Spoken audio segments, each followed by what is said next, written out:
Kia ora, no mai, haere mai, tulufalawa, malo alei, namaste. Welcome to Shore Road Reserve here. It is the second innings of the 2024-25 Jeff Crowe Cup Auckland Premier Men's Comp. My name is Bevan Jenkinson of Bev's Broadcasting. Pleasure to have you wherever you're tuned in. Unfortunately, we had some of those issues earlier today that prevented the first innings done, but ended up getting it going, which is good. Excuse me. University, they won the toss and elected to field first earlier today. And Parnell put on a 277 for 8. Slow start, but they got their innings going quite well. I will go through the scorecard in a moment.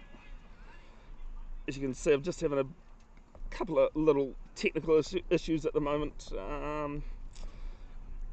which I should be able to sort out in a sec. So University requiring 278 to take out the title. These two teams played in last season's T20 final. University winning that one, Parnell winning that one away from home. First ball of the second innings from the C end, and it's left alone.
So there we go, we'll have a look at Barrington Rowland's batting figures for the last two Premier One Day matches. 368 runs at an average of 30.67, healthy strike rate of just over 85.5. As the next one just guides us down to gully.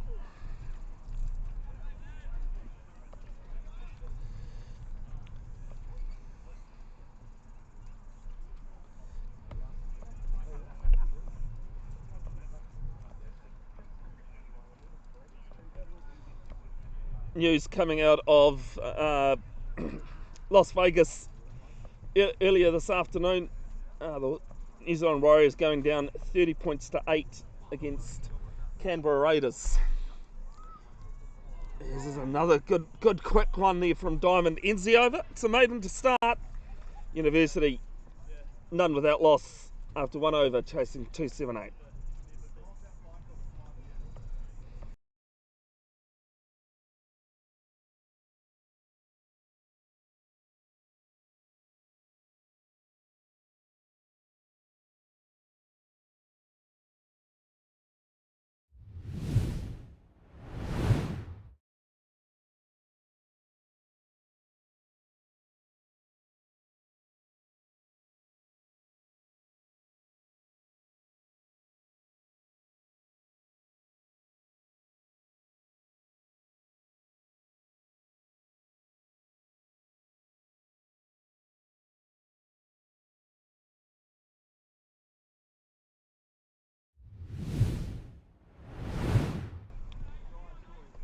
So Riley McCullum about to face his first ball.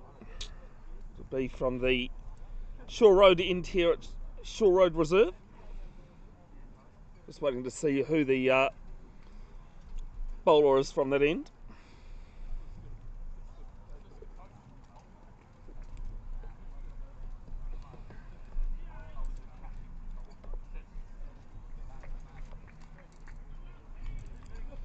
Top scorer for Parnell was Anakeet Parikh with 64. It was the first ball of the second over full, and this one played down to mid-off. Daniel Presland scored 50 as well, and then good cameos from William Ormiston at the top, and then at the end by Jack Diamond and Hayden Dixon.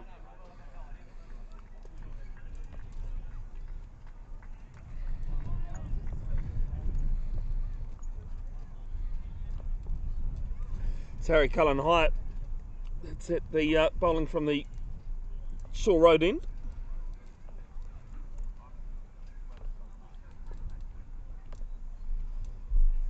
It's the second ball on a good length, swiped down to third man, but two players outside the circle on either side of the stumps.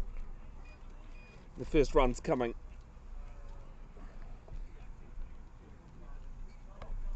Riley McCullum off the mark, brings back Barrington Rowland on strike.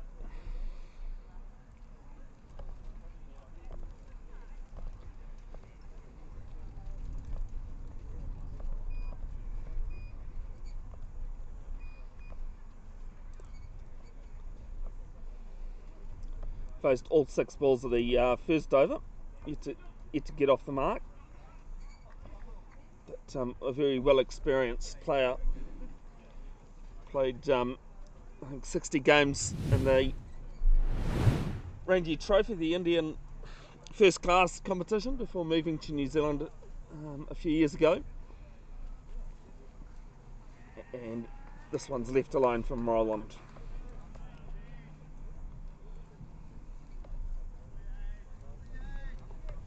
Here's Harry Cullen Hyatt's one-day bowling stats since the start of last season. 12 wickets in 5 matches.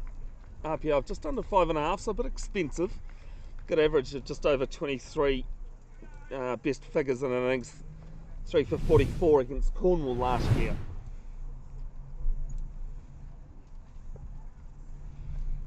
It's the fourth ball. It goes driving it, this does Roland. Got out to it, but beaten through the air. If you got any thoughts or comments, folks, please put them in the chat. I'll get round to them when I see them. Great to have you tuned in, Mudji. Said Mujtaba, the coach of Eden Roskill. A few years ago had Barrington Rowland at.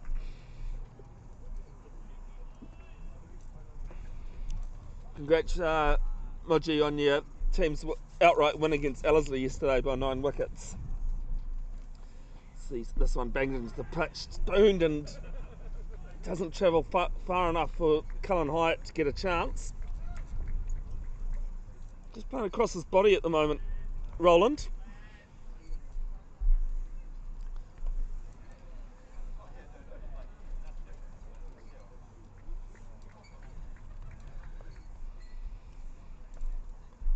One ball to come in the second over.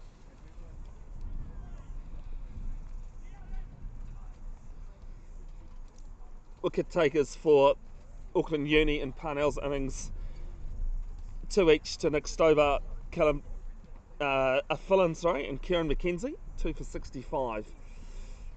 And this time Roland just plays inside the line. Ends the second over. It's 1 without loss.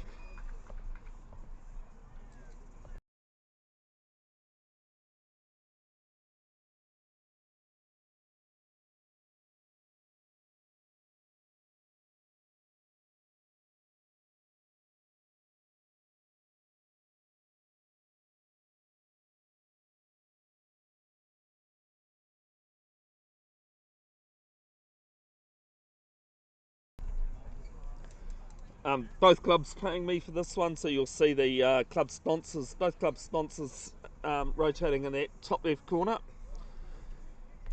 And clubs and organisations these days can't do without the generosity of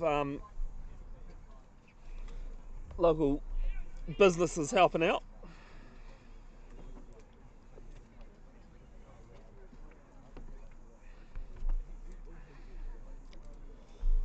Parnell Astroradiology GM Gray Nichols New World Remuera Placemakers is the first ball of the third over. Is down leg and the first wide. Player Sports, Transbuild and West Ferry.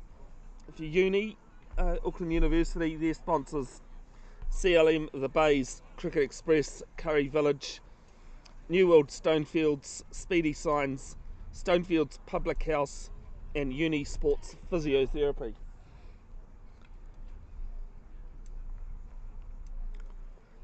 The second ball, and this one just guided through forward point. I might get it at two. No, they'll settle for one as Nikith Pereira does the fielding.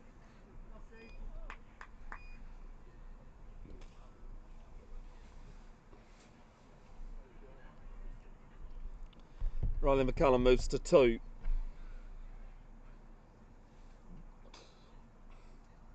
Might be able to hear the beeps that are going on in the background. That's actually just the electronic scoreboard here operating. Big thanks to both scorers, both club scorers today. As this played to point.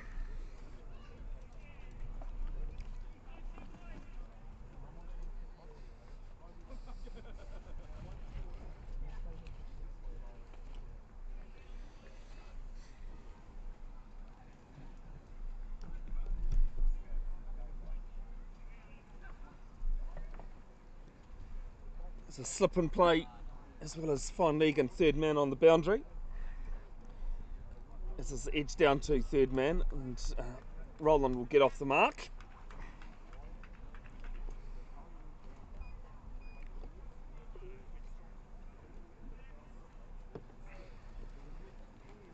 Right then, McCullum 2 or 3 now on strike.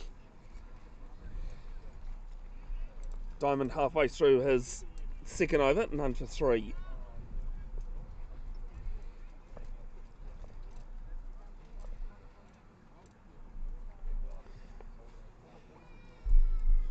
Fourth ball of the over, and this one just played back. And Diamond does his own fielding.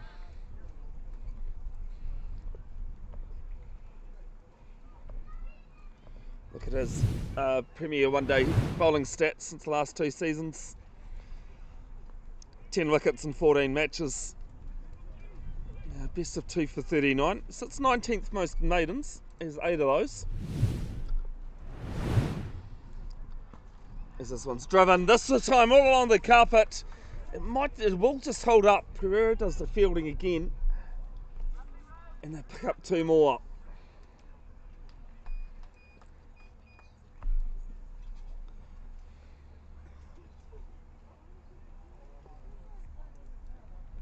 One ball left in the third. As I said at the start of the broadcast in this innings, slow start from Parnell. As this one's played on the crease, and McCullum's not interested, it goes to point. Ends the third, University chasing 278. They are 6 without loss.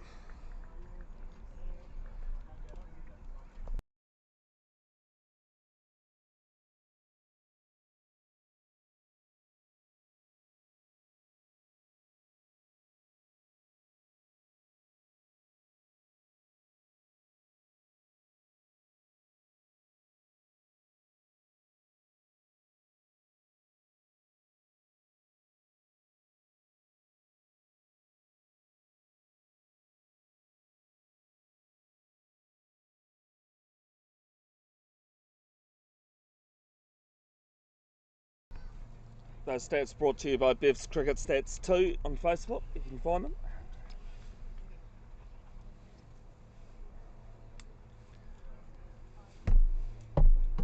It's the first ball of the fourth.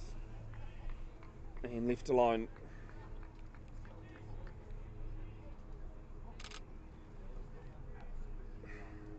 Barrington did actually pick up a bit of a groin niggle in the fielding for Auckland University today, but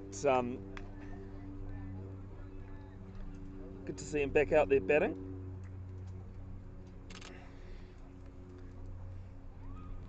Of course, the Jeff Crowe Cup is not the only final happening today in the Auckland CBD in Tamaki Makaurau. As this next one is played on the crease. I'm going to take a quick single to cover. Oh, I'll tell you what, if that had hit, it's actually rolled away to deep backward square leg, so they'll pick up an overthrow as well. I think that would have been very tight had the throw hit. But 2 more to the total. Roland moves to 3. McCullum on 4.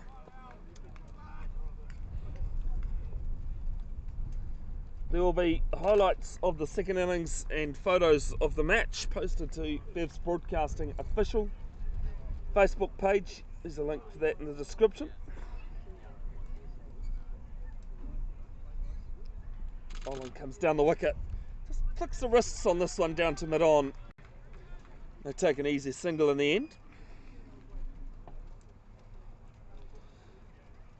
It was actually a sponsor for the live stream today, which is Whitewater Vehicle Exports. You can find them on the internet. Exports all sort of cars. Does a great mate of mine, Robert Davey, who lives in Colorado with his lovely wife Amy and 3 kids. Both Robert and I grew up in Paeroa. As this is right back on the pads, and I'll pick up a leg by. It's a good shout. It might just have been heading down leg.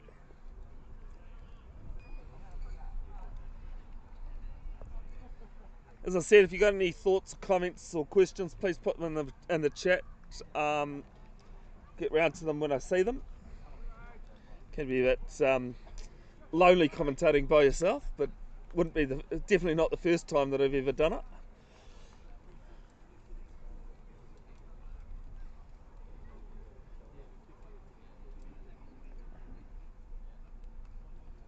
Left-handed Roland waits and plays a straight to point.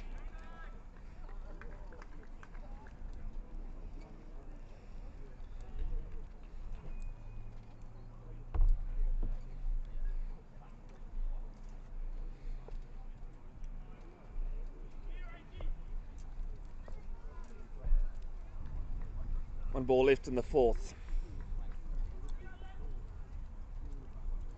A strong breeze coming from right to left, making things a bit cooler. I think it was supposed to get up to about 29 degrees today. As Roland plays this off his pads, and just wait and see if they're carried. And it has at 6 runs to finish the 4th over. 16 without loss after 4, chasing 278.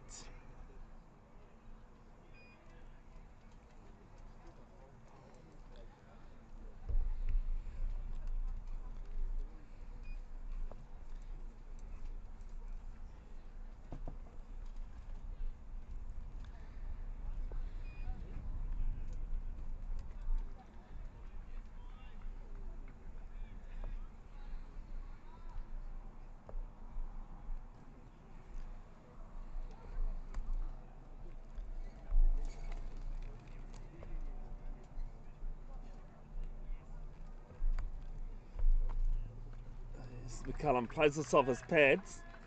3 to deep mid wicket. Cut off there and they'll pick up 2 to start the 5th over. These two teams met in the Headley Howarth 2-day Premier Comp that finished yesterday. University needed 1 wicket to get first innings and wasn't able to. So it was declared as a draw with neither team winning first. Oh, this one's tuned up. Mid off there. Takes it. And the first wicket falls. McCullum has to go. And it's 10 for 1. Sorry, 16 for 1.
Akash Prasad, the new batter, and at number 3 for University. 212 runs in 15 innings. A score of 86 against Cornwall. 2023, this is in the last 2 Premier seasons and one-day matches. Out caught 11 of those 15 innings, which makes him sit, third most dismissals via court. Also has the 36th most runs, and that's across both Jeff Crowe and Richard Jones comps. Here's this one, hit down to the left of mid-on. Some good fielding there. Restricts it to 1 as we almost have a pitch invader going on. I don't know. It's right. It's those sort of pitch invaders I don't mind. It's the older ones.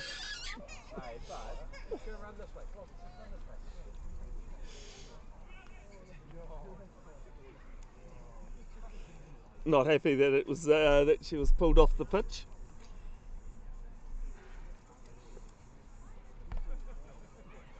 Barrington Rowland on strike. He's 10 off 17. And hits the pads. Half an appeal for LBW, but no interest from the umpires.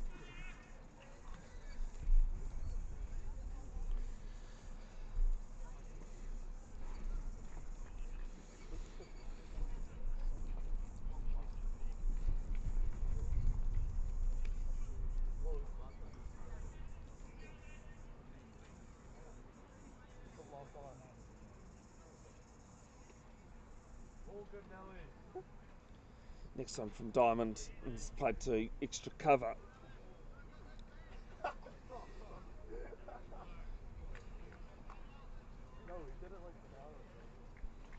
Working perfectly, Bev? It is so far. Good old technology.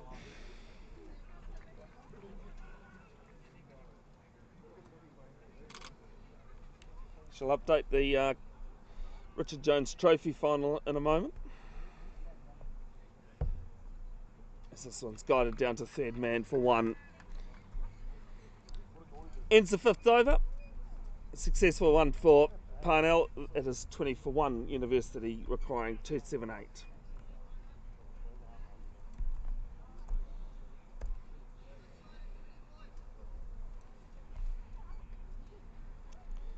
The Richard Jones, which is the minor Premier one-day comp.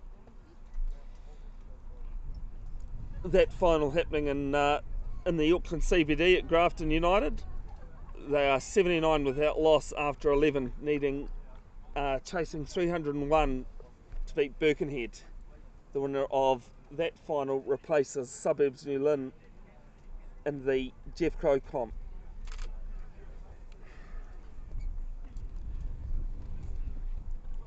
Cullen Hyatt to bowl his 3rd over at the road end.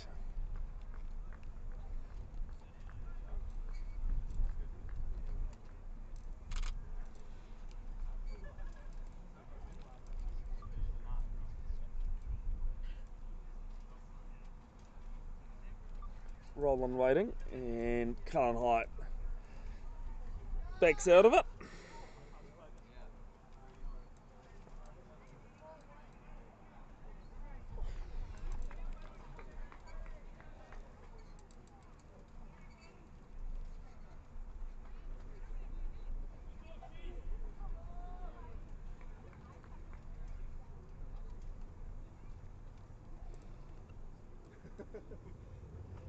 Comes down the wicket, does Roland, plays this to mid-off, and Prasad sent back.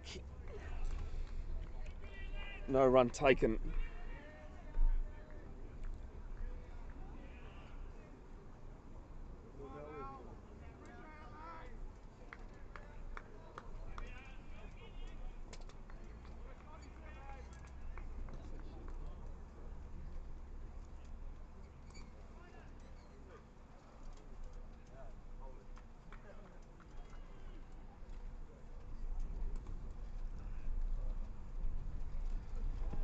Takes another step down, does Roland. He's pretty busy in the crease. Beats mid on.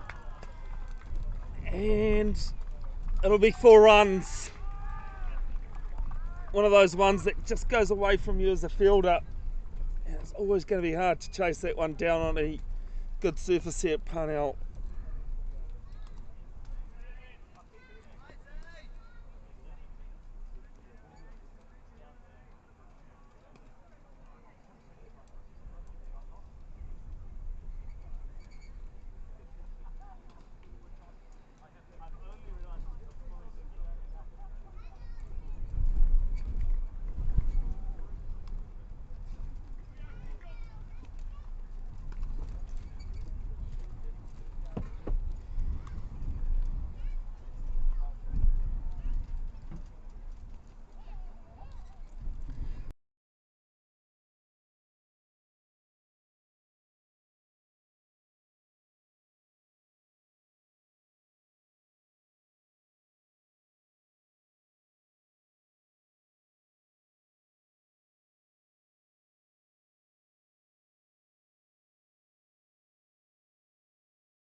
Sorry folks, just having some technical difficulties. Is the mic turning on and off?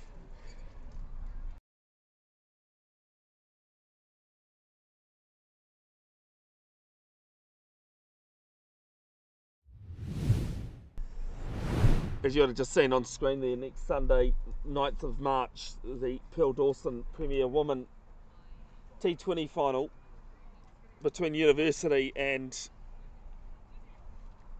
Suburbs New Lynn. First ball at 2 p.m. at Clon Maiden Park. If like today you can't make it in person, assuming everything's all honky-dory, it'll be live streamed as well. As this one's played through backwards square leg. Square leg was in front. I'll come back for two and I'll get it comfortably.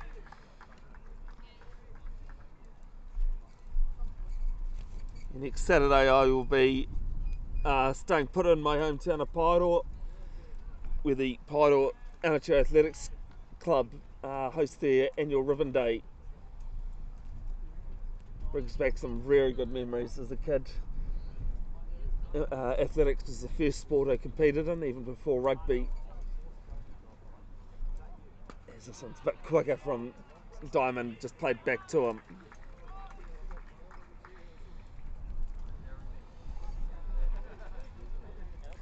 Two balls left in the seventh.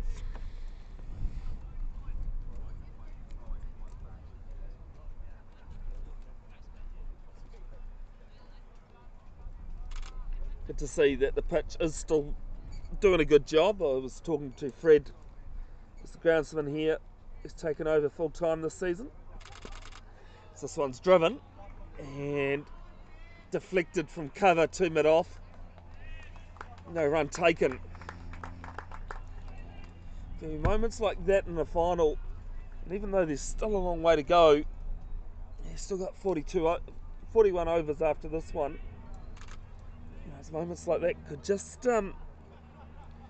give your team a little bit of get up and go. This is driven. Oh, it's dropped from Diamond in his follow through. Hard chance, and I'll pick up one. So chances are coming for Parnell. But at the end of 7, it's 29 for 1.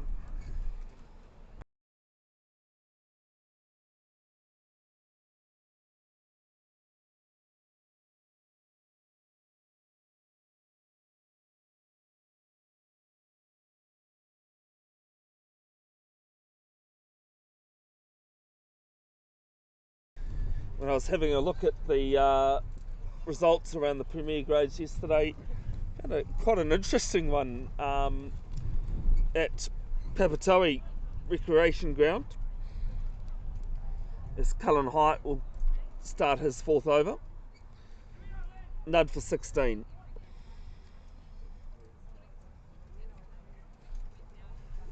Get back to that Papatoe QMU game in a moment. As Prasad waits and gets it up and over wide third man. Player coming around, cuts it off, and well fielded, just the single. Yeah, so Papatoe batted first last week and scored 378 or thereabouts in their first innings. Then dismissed Papatoe for 170. QMU enforced the follow-on. Papatoe declared at 378 for 7, setting QMU 200 for an outright win. And at the end of day's play, as this one's guided off the face of the bat through third man, past Gully for 1. At the end of day's play, needing 200 odd, QMU was 77 for 7. Had a quick message to Ana Ujaraja, the Papatoe coach, and apparently QMU weren't interested in it, and they interested in trying to go for it, but found themselves in a bit of a hole.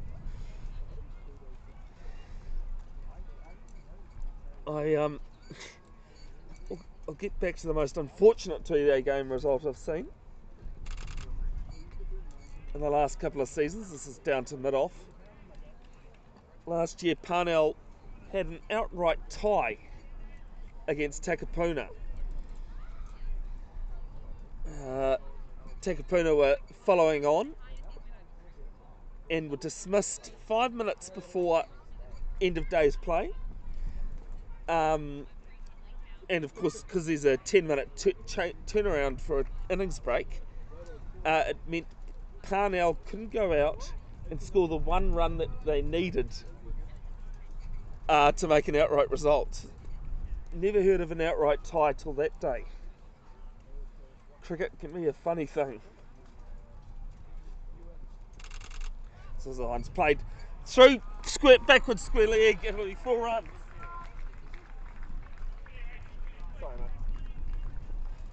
And for the third time today, I do some fielding.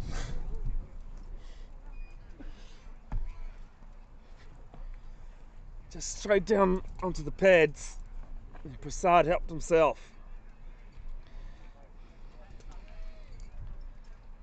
Moves to 10 off 13. Roland at the other end, 17 off 24.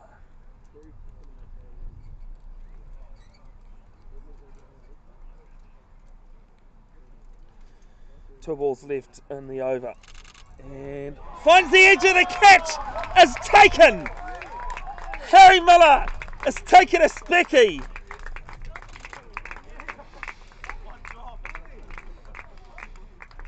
Unfortunately, it wasn't on camera, but that was an amazing catch.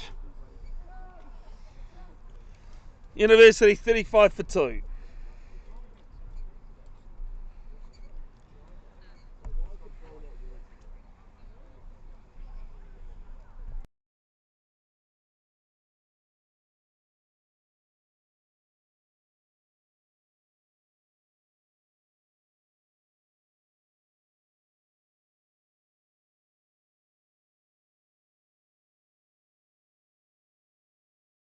Oh, there was a bit of confusion because someone on the other side of the boundary said that Miller dropped it, and then we gathered it on the ground.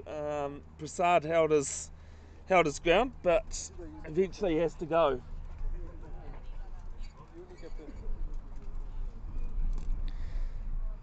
It's the two guys in blue out there that make the decision. What they say go generally.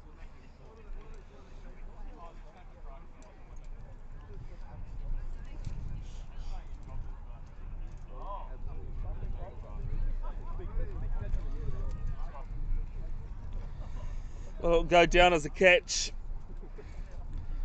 Regardless, as Nathan Robinson walks to the crease, joined University at the start of this season. So, in the 240 runs, 44 runs, and at an average of 40.7, a strike rate just under 100, so pretty decent. Highest score is 100 and run a ball 104 against Cornwall earlier this year. And the first ball he leaves alone. Ends the over, 8 gone. It is 35 for 2.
Jack Diamond to continue at the water's end here at Shore Road. 1 for 12 from his 4. This one's played off the pads, through backward square leg. One more to the total.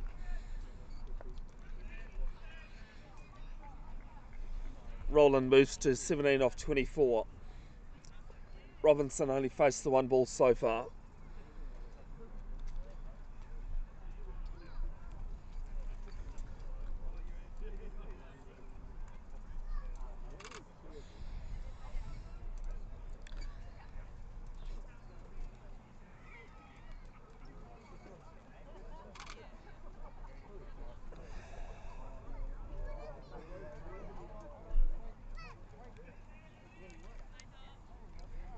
Fine leg moving around wider, or squarer, sorry, I should say.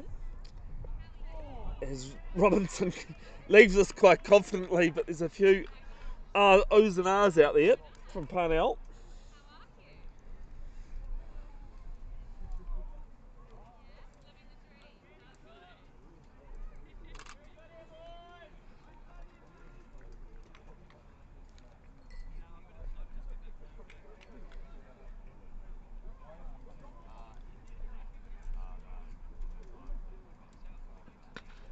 This is back it, and Diamond does his own fielding. Or deflects it at least.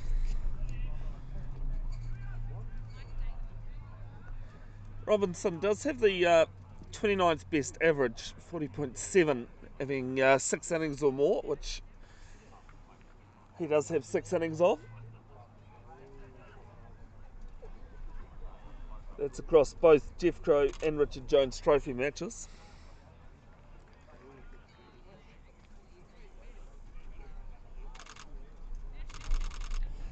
As the next one from Diamond, and Robinson just plays us on the crease to cover.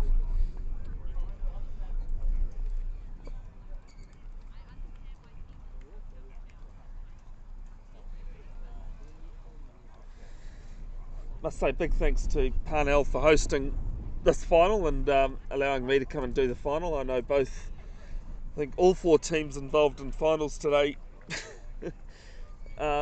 wanted me to do their final. Only one person, unfortunately. So this one's banged in, played over wide long on, and will be another boundary, 4 runs.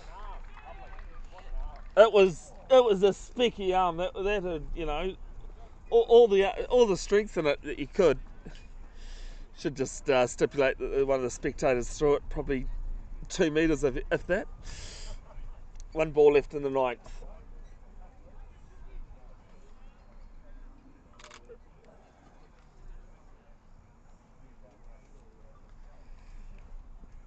And this one played to backward point. Ends over the dot. 9 gone. It is 42.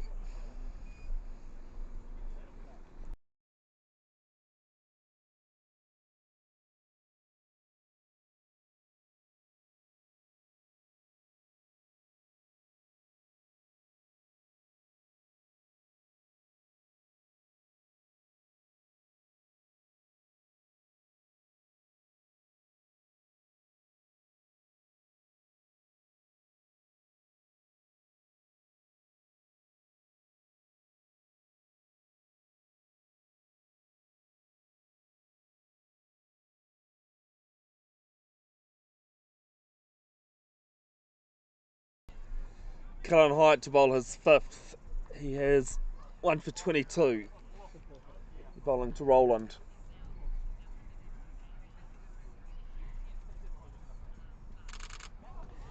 Yes, that's a bit of a play at this one. A bit of a concrete feet though on it.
halfway through the 10th. I think both sides won't be too displeased at the moment. This one slashed through forward point and will just make the boundary for runs.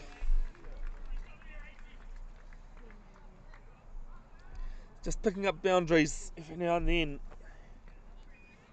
Just keeping themselves, their noses just in front.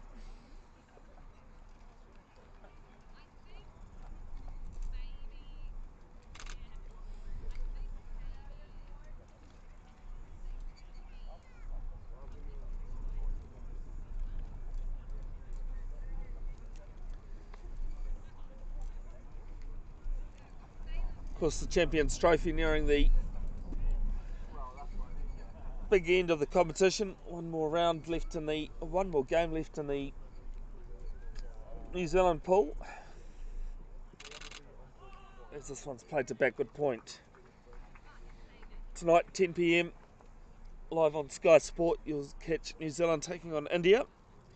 Both sides through the semi-finals, but to decide who finishes first and second. New Zealand have been pretty dominant in that tournament so far. Game being held in the UAE though, as India not travelling to Pakistan for security concerns. Which, if you know your history, you can't say it's a terrible thing. As this one's played down the ground, almost a forehand slap. If it was tennis, and they'll pick up a single off the last ball of the 10th. Chasing 278, University 45 for 2 after 10 overs.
Jack right into the attack. First ball played down to third man, or almost a backstop there for a single.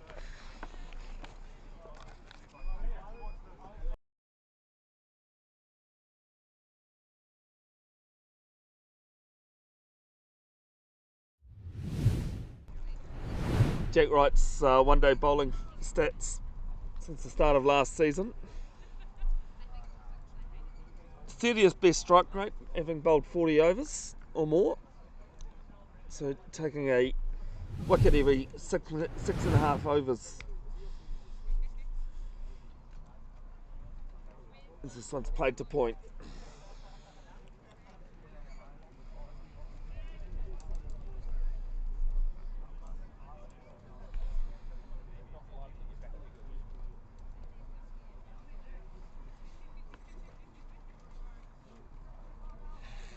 Right, replacing Diamond, 5 overs, 1 maiden, 1 for 17.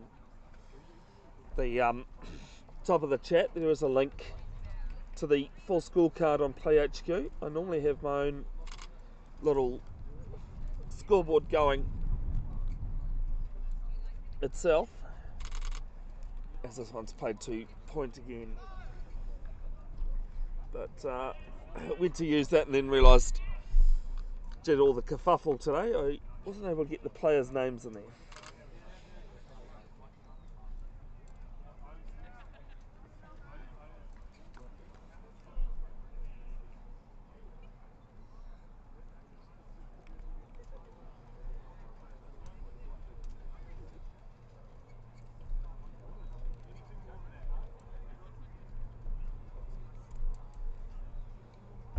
Wait and see if there's a double bowling change at the start of the next over. This one's guided down to the cover sweeper. We'll pick up one more.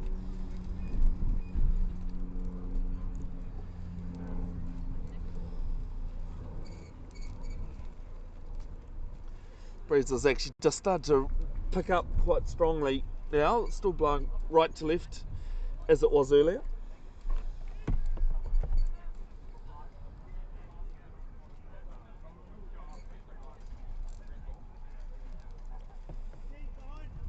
Great game of football played at Go Media Mount Smart Stadium last night. This one's banged into the pitch, a little bit short up, but straight to back point again. Auckland FC drew 4-4 with Adelaide United. When I last looked at the score before full time, it was 3-3, 1 minute into the stoppage time, and I think they played about 14 or 15 minutes. Where both teams scored a goal each. In their debut season, Auckland FC doing very well. There's point into action again. Ends 11th over. University having won the toss and electing to field. They are chasing 278, and after 11, 47 for 2.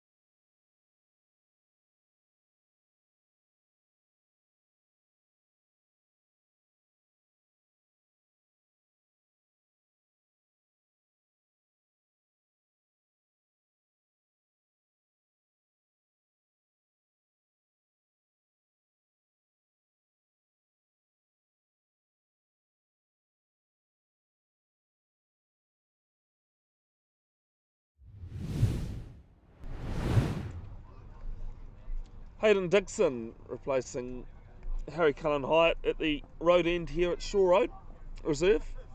Only into the start of his career. His first ball's a full toss, played down to mid-off. His 6 wickets, he's had them 4 of them caught and 2 LBW.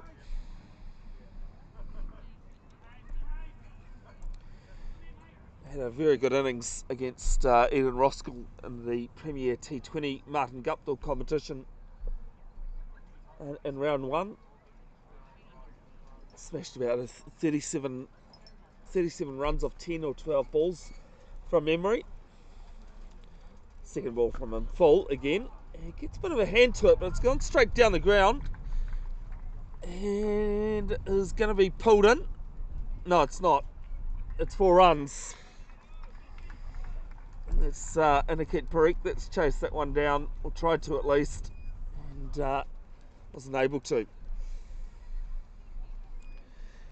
50 runs comes up for Auckland Uni, 51 for 2.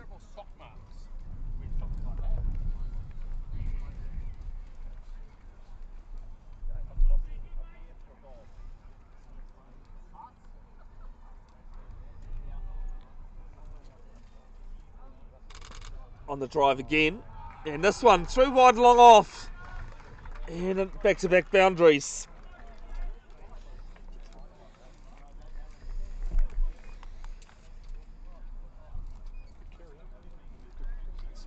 Robinson now moves to 13 at the other end. Roland on 24, sorry. 2 times 12 then, at least.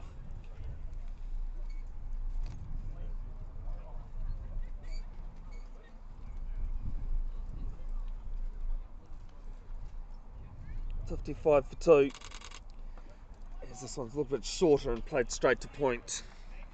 Probably about the 8th time in the last 2 overs. Backward point's been in play.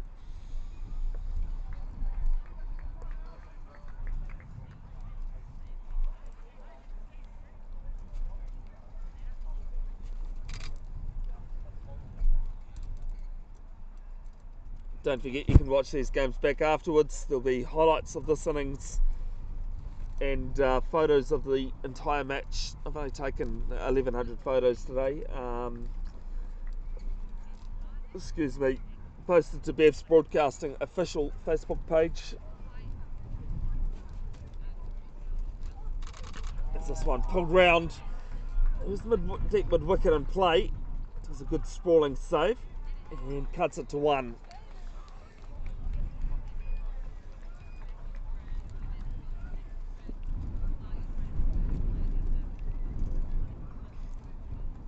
Roland back on strike, 24 off 34 deliveries.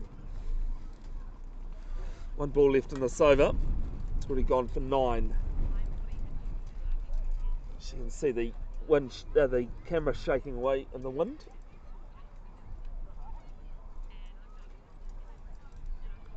Last ball of Dixon's first over as it's played through cover point. And we'll end the over with a single. And after 12 overs, it is 57 for 2.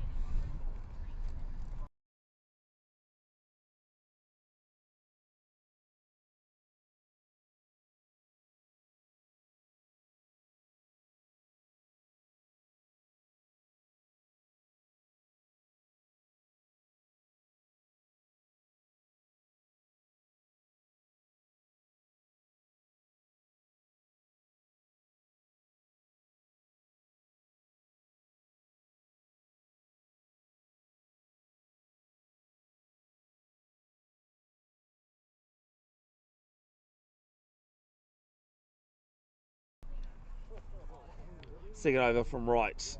And it's good and quick. I think Roland's just admitted that was a very good delivery. Kind of stayed low as well. So just seeing a bit of invariable bounce there.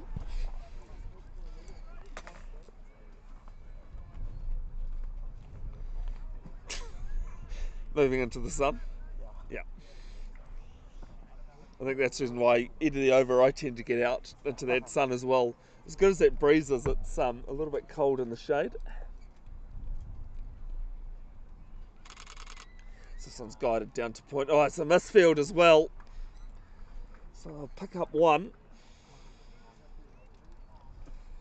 If I had the option, I'd sit in the sun too, but equipment doesn't like the sun.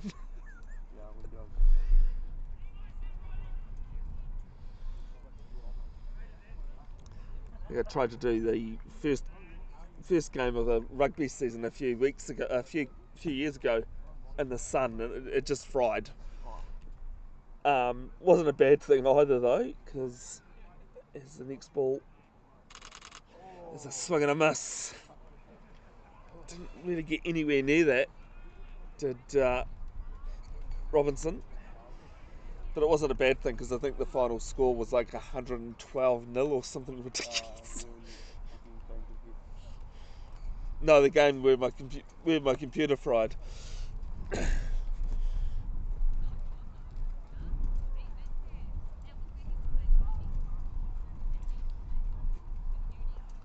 Run rate just under 5. Need to go at 5.5 from the start. Let's get something on this one. Played down to the right of the cover sweeper, and I'll come back for a comfortable 2. Made my Eden Roskill debut yesterday afternoon. Well, I attempted to at least. Playing for the Eden Roskill President's Grade side against East Coast Bays. Unfortunately, my fielding effort only lasted 18 overs of the 35 that was played, until my body had had enough. East Coast Bays won that game quite comfortably, unfortunately. As this one's quicker and fuller. Wright's fallen over in his follow through, but it's straight to cover. don't often get the chance to play sport, either due to the live streaming or my body.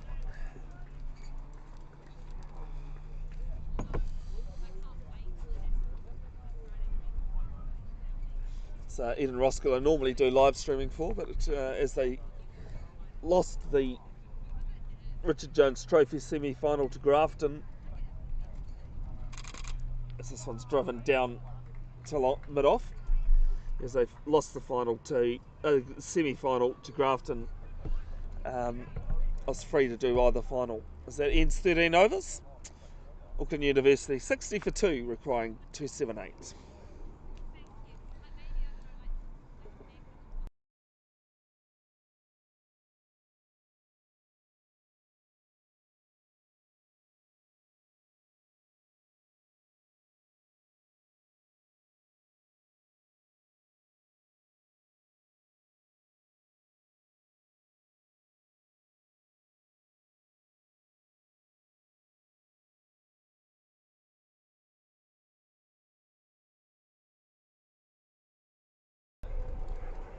Aidan Dixon to start his second over. Gets a bit of a short one, does Roland. Plays this to deep backward square leg for one. Just seeing that the Wellington Phoenix women's side are at home today. The women's A-League.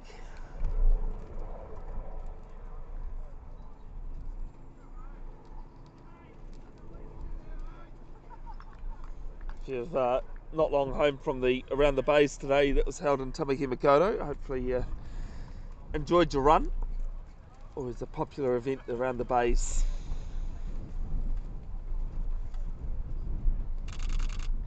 As Robinson plays this to cover. Certainly nice weather for it.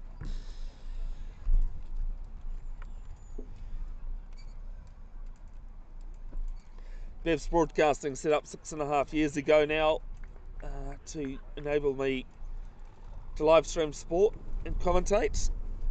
Unlike most people who live stream because they enjoy the technology side of it, I live stream to commentate. As the next ball full, and might just have hit Roland. Yeah, I think that's what the case is. Roland's copped it and slowed things down. You can walk in front of the camera if you want. Oh, I'm okay, but thank you. But you've got to do a dance if you do.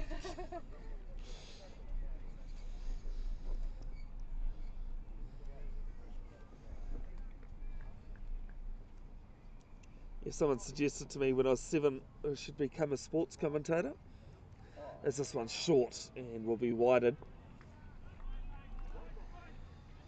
So for the last 30 odd years, it's been the dream, and 6.5 of those I've been doing it.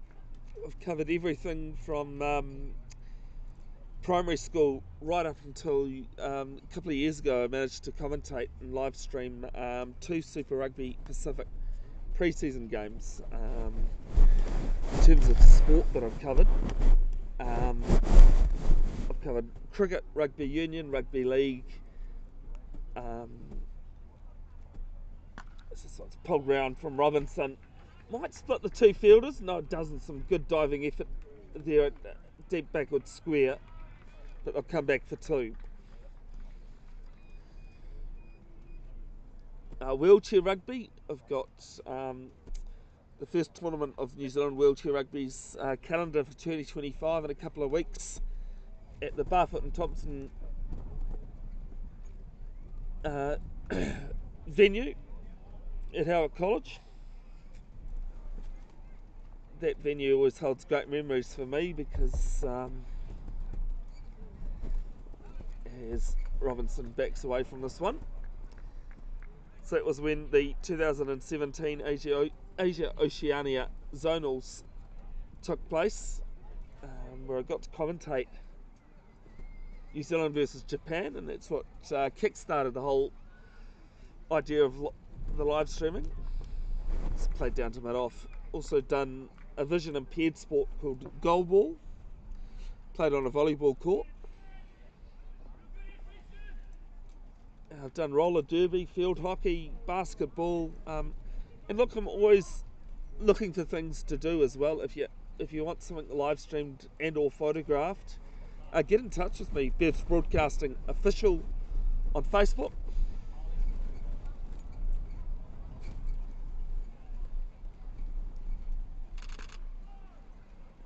As Robinson comes forward at this, as Dixon tries to kick the ball onto the stumps, doesn't manage to, and after 14 overs, Auckland Uni 64 for 2. The live streaming I've got on next Sunday, 9th of March. It is the 2024-25 Auckland Premier Women Pearl Dawson T20 final at Maiden Park, the host university taking on Suburbs New Lynn. First ball 2 p.m. If you can make it in person, I always recommend, if you can make it in person, you do. It's far better watching it. But if you can't, I'll be there live streaming and commentating that one.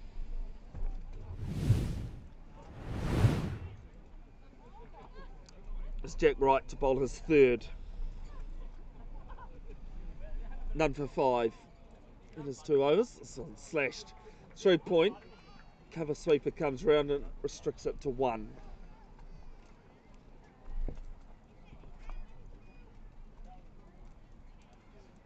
Roland moves to 28. Robinson on 18.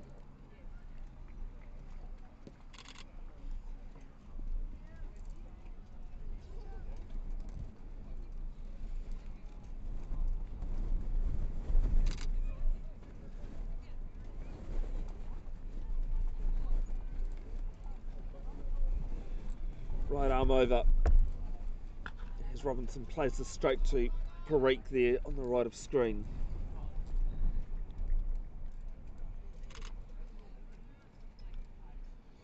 Parikh, the 26-year-old Parnell captain.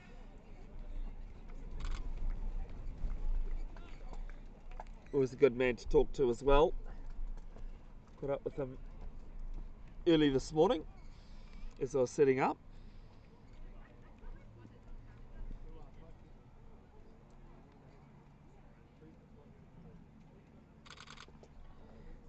As this is played to point.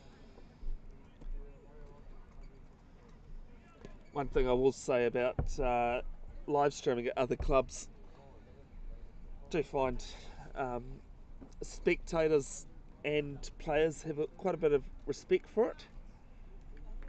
It's something I do is, I'll do it if I get the respect. I don't ask for much to be paid, so it's funny how far respect can go. It's the next ball from right, played down to extra cover, and some very good fielding there off the left of screen. Robinson can't beat the field.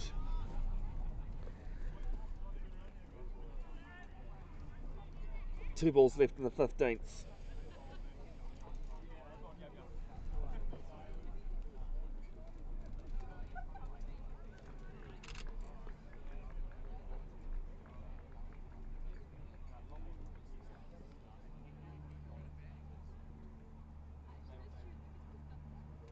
It's an interesting bowling style, does Jack Wright. This is on down the ground, down to long on, and they'll pick up 1.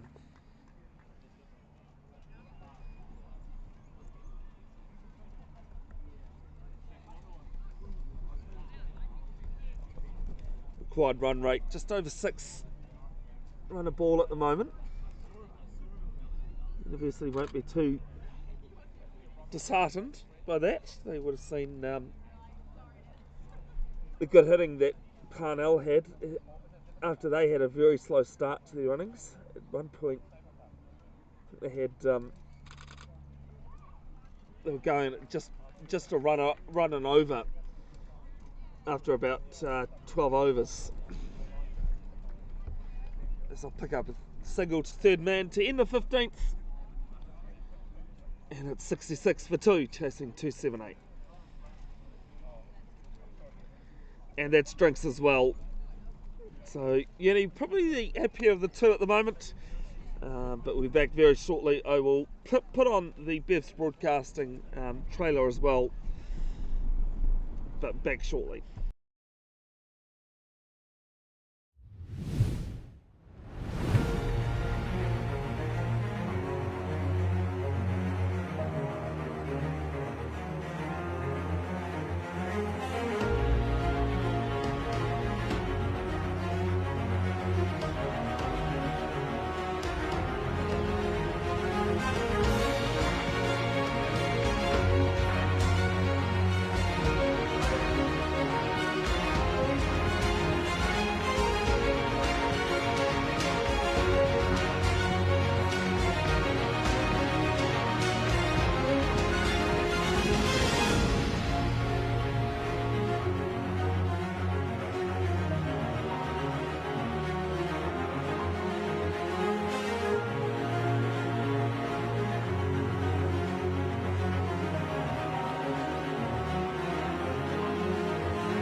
Little cross kick, and it's the number 12 by himself. He gets it up, it does! They'll check, try scored! And a great way for Fielding to finish this season, Andrew. Good way to finish, but they'll be bitterly disappointed, I'd imagine, going undefeated all season and then just not being able to get over the final hurdle now. But you've really got to give your props to St John's College from Hamilton. 3 years in a row they've been in the final, Bev. Falling short the last 2 years. Let me go through this replay here, mate. As I said, 8-9. They looked at some options. Great kick out to the wing.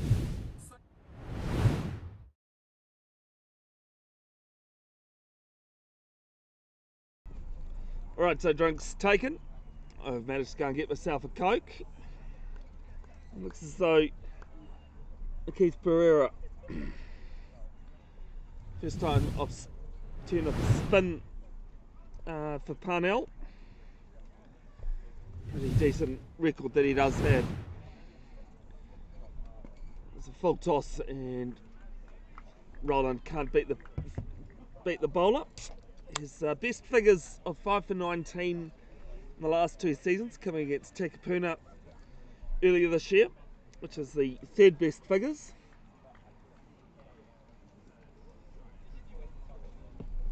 Nine of Pereira's 24 wickets in the last 2 seasons, as this one's full and played to cover. A bowled, which makes him third on the list for both Richard Jones and Jeff Crowe. And those 24 wickets has him 8th on the list. It's played to mid-wicket. As I've said, and as you would have seen on the graphic, stats brought to you by Bev's Cricket Stats 2.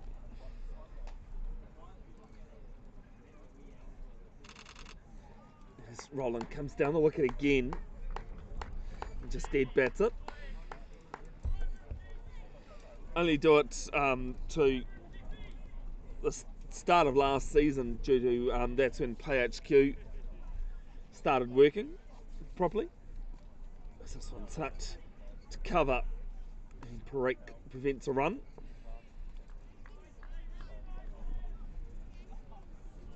One ball left in Keith's over.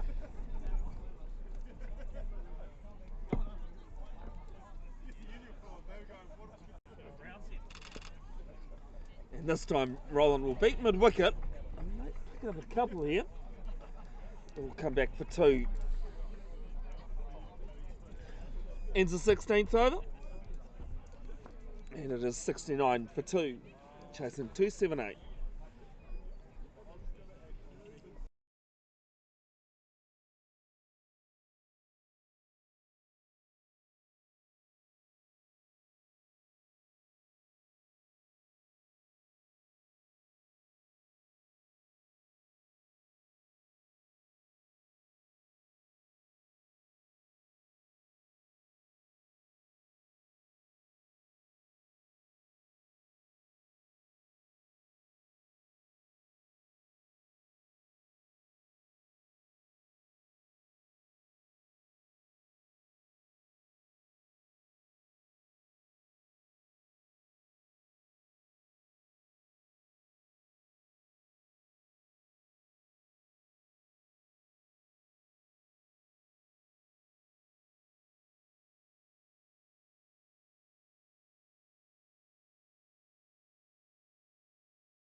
Bit of maintenance there being done on Anaket Parikh from one of the umpires.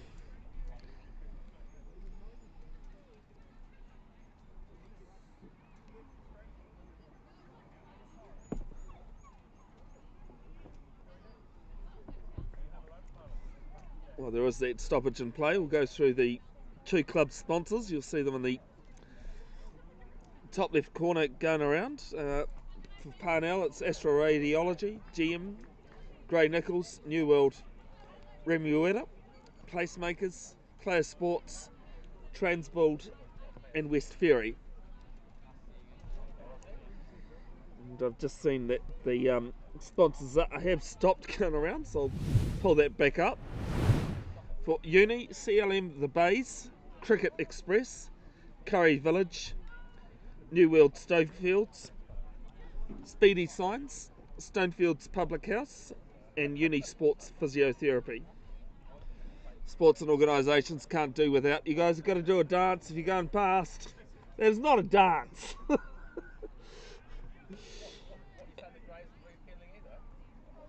Anaket Parikh at the water's end. Here at Shore Road into the attack, the Parnell skipper. And first ball hit down to mid-wicket, on the deep mid-wicket for 1. So I tell you what, it's a bit close there in the end. It's a bit of a slow run, but they get 1. Anaket Parikh's bowling record for the last 2 seasons of one-day cricket in Auckland Premier. Good average of just under 19. 3 wicket bags and 1 fiver. 5 for 45 against Cornwall last year, which is the 11th best figures across both one-day comps. As this one's guided through third man, and they'll pick up 1.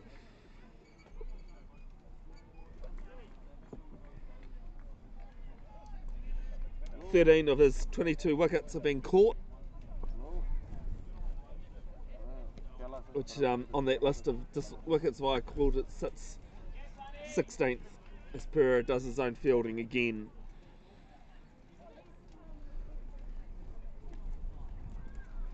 Robinson 20 of 28 deliveries. Just goes forward and plays us to the offside.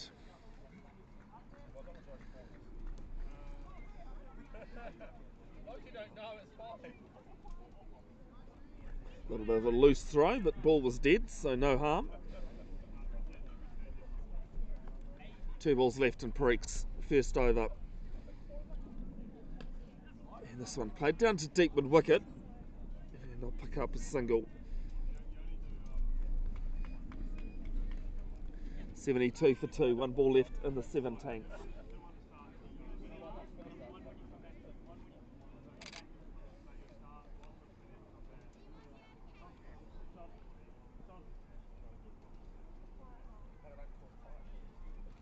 Roland waiting, pulls this one round, and it'll be a single to deep square leg. Ends the over, 17 gone in the Jeff Crowe Cup final. It is 73 for 2, chasing 278.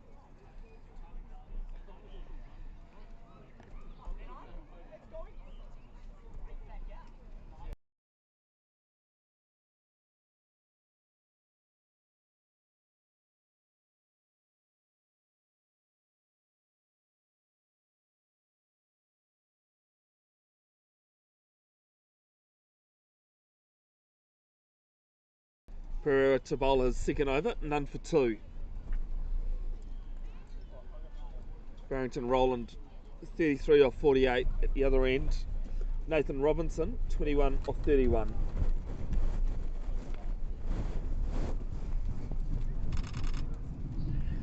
As this one's played to point.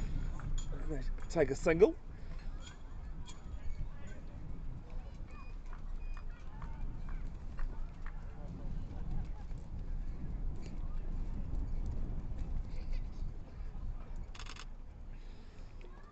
Reminder there'll be highlights of the university innings and photos of the whole match posted to Bev's Broadcasting official Facebook page in coming days. As Robinson drives us to cover. Unfortunately, due to the issues I was having earlier today, I couldn't capture any video of Parnell's innings, but definitely took a few photos of it. As Robinson works us through mid-wicket, play coming in off the boundary, just be the 1. It'll take me a few days to sort through, today's photos along with yesterday's photos that I took when I was injured and not playing. As Roland goes up and over, wide long on, and it'll be 4 runs. Just releases that pressure a little bit. It was well picked up from Roland. His 3rd boundary.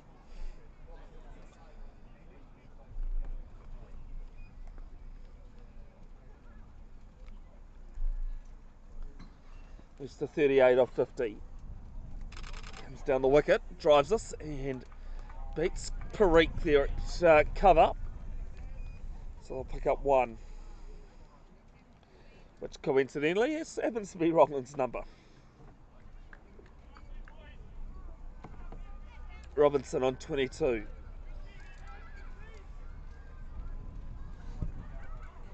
The big sounds of Mr. Whippy making their way down, and I don't blame them for making a visit, considering there's a number of people and families here. Robinson backs away, plays us back to Parikh.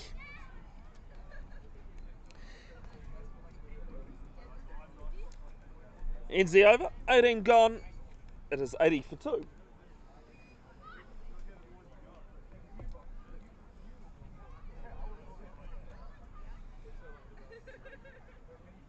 And great to see a lot of people here for the final.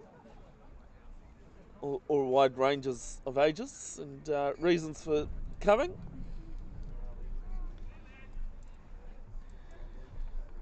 The Richard Jones Trophy final taking place at Grafton United. Parikh starts his second over and a pinch a single.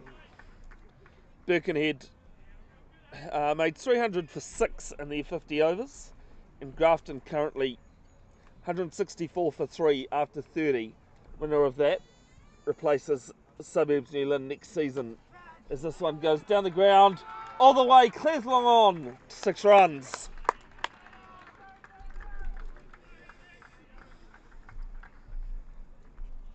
Robinson picks up his 4th boundary, his first 6. Moves to 28. Yeah, the winner of that Grafton Birkenhead game moves to the Jeff Crowe competition next season. It's just got a bit of a delay to try and find the ball here. It's been plucked out of the swamp, I think.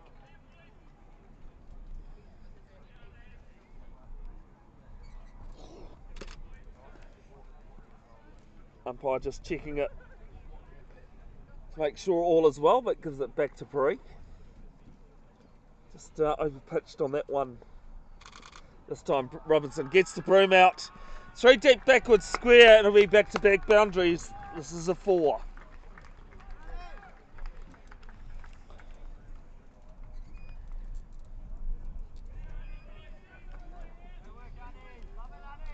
91 for 2.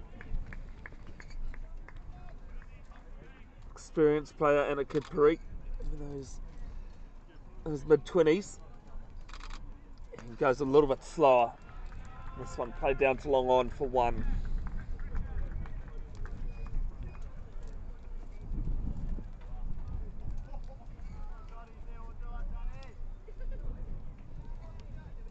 Robinson moves to 33 off 37. Roland 40 off 52. He gets the broom out, and this one will be cut off. It'll just be the single to deep backward square.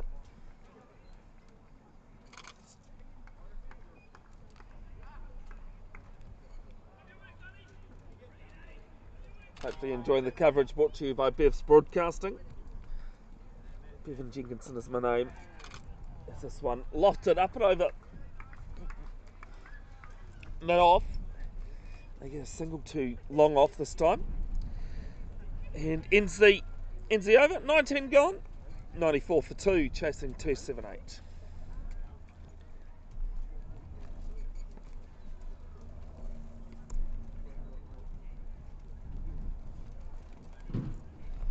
Required run rate now 5.93.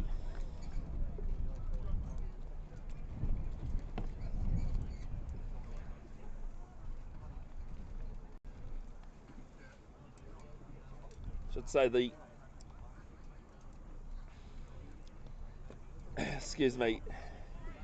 the Keith Pereira's first ball is a dot.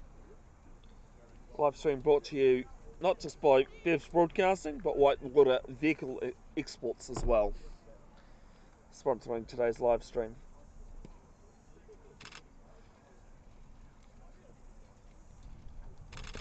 He gets the broom out through mid wicket. It'll just be the 1 though.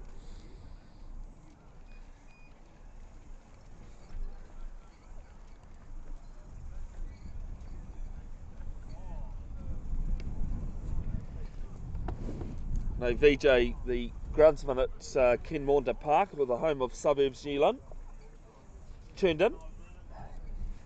Actually, VJ, other than the fact that I was a bit broken yesterday while playing at Freiburg Park, it's a shorter flatter, and there's an appeal for RBW, but skirted out through short third man. Only half-hearted. I actually wasn't doing too bad yesterday in the field. I can't say I'm the most coordinated person that's ever existed, but I was actually doing quite well across the field. Here's Roland. Roland just plays this to cover sweeper for 1. It usually can be a bit of a laugh and interesting when I play cricket, off the right and wrong reasons.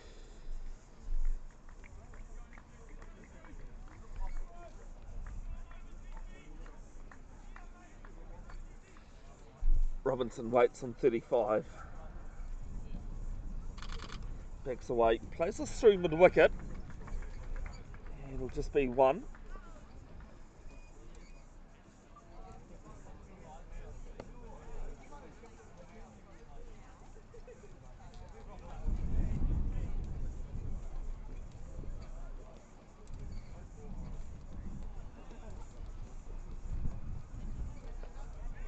Here's Roland. Goes up and over fine leg. And then it'll race away for another boundary, cashing in at the moment. 100 comes up for Uni. It's 101 for 2 after 20 overs. Roland on 42. Nathan Robinson on 36.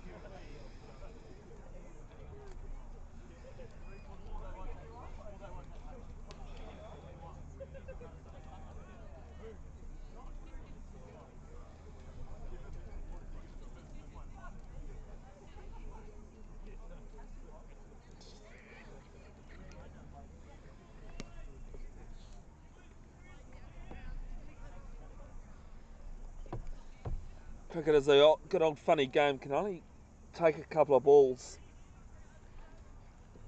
And Parnell back into this. Long way to go yet though. As this one's, it's well up over wide long on, heads! And I thought that was actually quite close to somebody. It's 6 runs.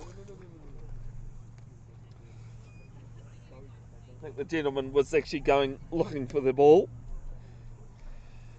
I do apologise if that was quite loud. Another reminder, next Sunday, 9th of March, 2 p.m, first ball, the 2024-25 Auckland Premier Women Pearl Dawson T20 final between University and Suburbs New Lynn on the main block at Colin Maiden Park, St John's, Auckland. Catch that in person, or if you can't make it to the game, there will be commentary via Bev's Broadcasting YouTube where you're watching this one. Farik in response goes same pace, same result. It's 6. A poor effort in the spectators to not take that one.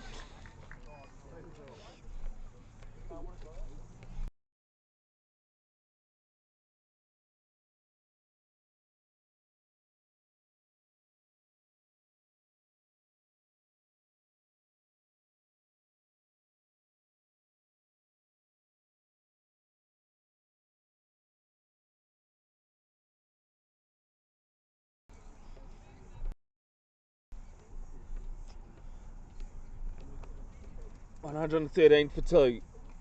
And great reply is Robinson's almost played on there. Managed to just bat it away the very last minute. Great response from Parikh.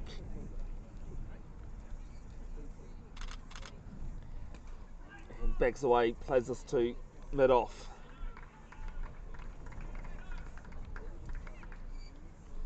Keith Pereira just to the right of camera, being moved around. You also see another player being moved to where those 6s have been hit. This one down to long on for 1.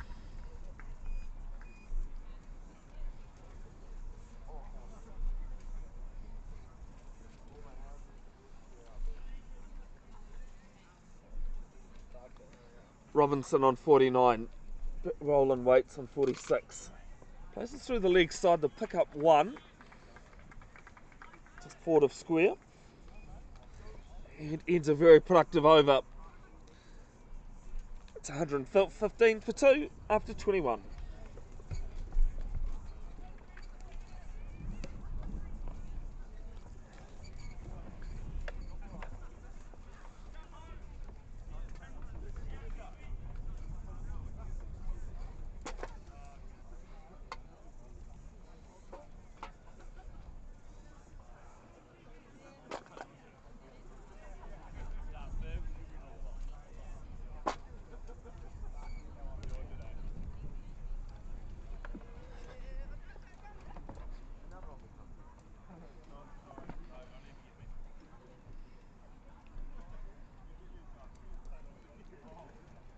Roland Waits, Keith Pereira bowling his next over. Roland on 47. Pereira none for 16 in his 3 overs.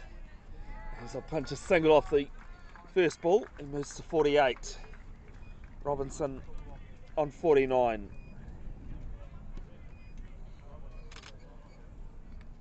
That looks like a very nice ice cream.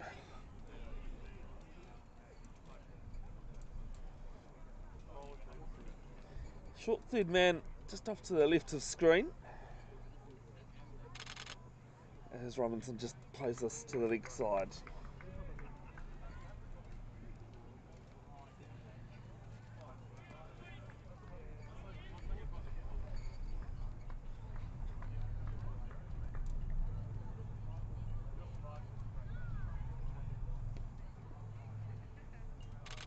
Backs away. Take a single to cover, and that'll be 50 for Nathan Robinson. Very well constructed. Doesn't look as though he wants to raise his bat at all. He did acknowledge his teammates, but nothing else. That 50 coming off 48 balls, 4 4s and 3 6s. It's just a little bit slower here from Pereira. And Roland will move to 49.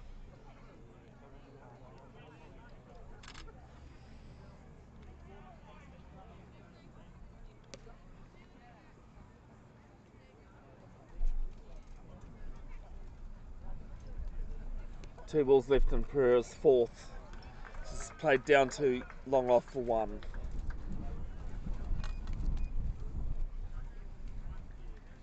All business, Nathan Robinson bringing up his 50. Brought up two big sixes in the previous over.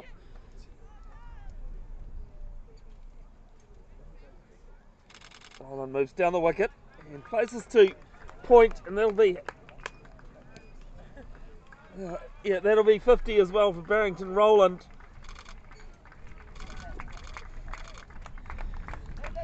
He's carried his bat through for his team, and after 22 overs, it's 120 for 2. Roland's 50 coming off 60 balls, 4 fours, and a 6 in there as well.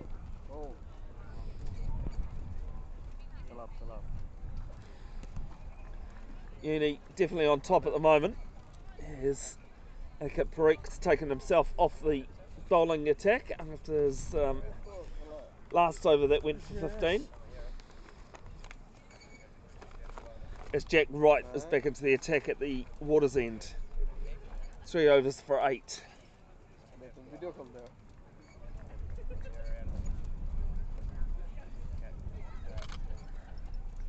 Right arm over. And this played to cut the cover sweeper for 1.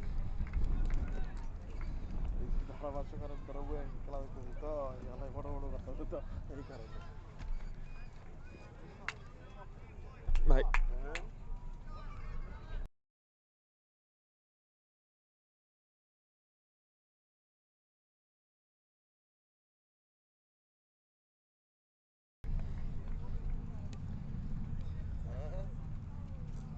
Robinson waiting. Second ball of Wright's 4th over. He's had a bigger swing and a miss on this one.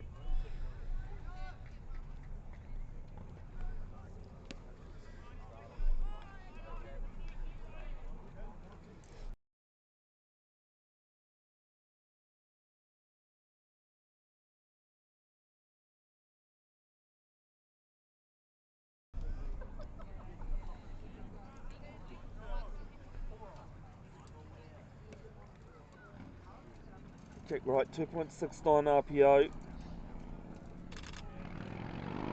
So I've been bowling as tight in his 21 balls. This is played to extra cover.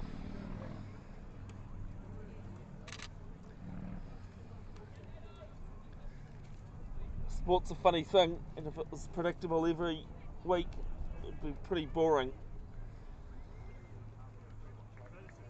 Still a long way to go in this game. The 170 odd balls, give or take a few. As Robinson goes down the ground, we'll only get 1 to long on though.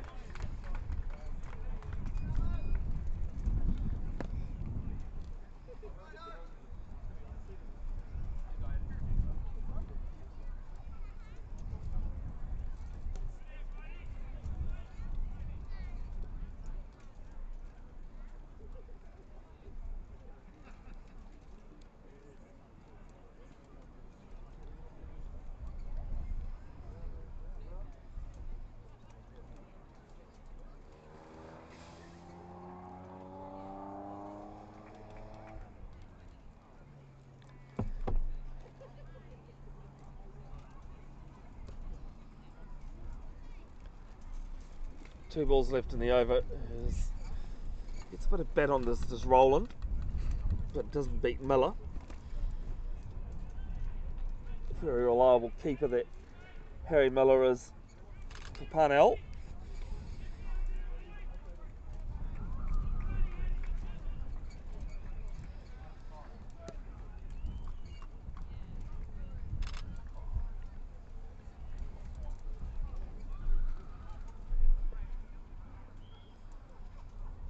One ball left in the 23rd.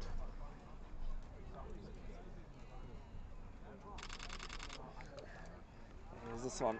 Driven through extra cover. And it's just going to be cut off. They'll pick up 2 though. Good cricket all round. And ends the 23rd over. Auckland University, who won the toss and elected to field. It's 1-2-4 for 2.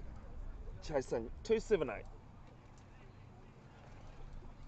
Oh, man.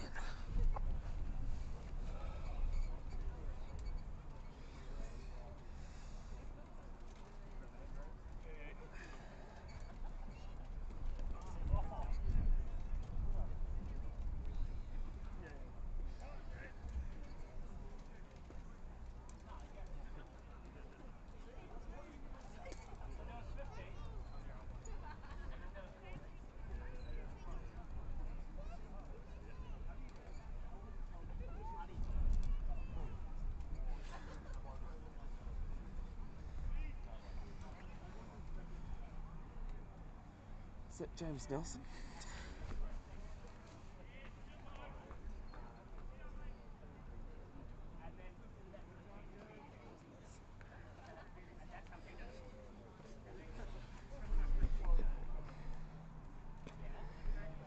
This one played through square leg, they'll pick up 1.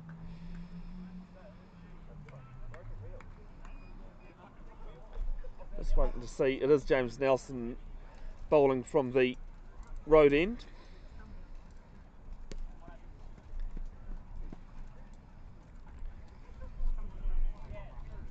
Roland Waits, and this one played to cover. 4 wickets in 7 matches. Good RPO of 3.8. Best of 2 for 27 against Suburbs earlier this year. As Roland plays this on the crease. Did represent New Zealand at the, I think the last under-19 Cricket World Cup in South Africa. This is short, played down to the cover sweeper, just the 1 though.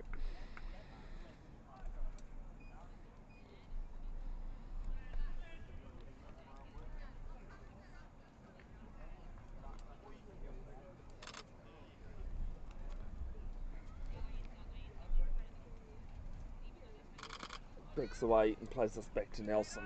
Just Robinson. Got any thoughts, comments or questions, put them in the chat, folks. I don't mind a little bit of banter. Has to be PG at the most, as Robinson can't be cover this time.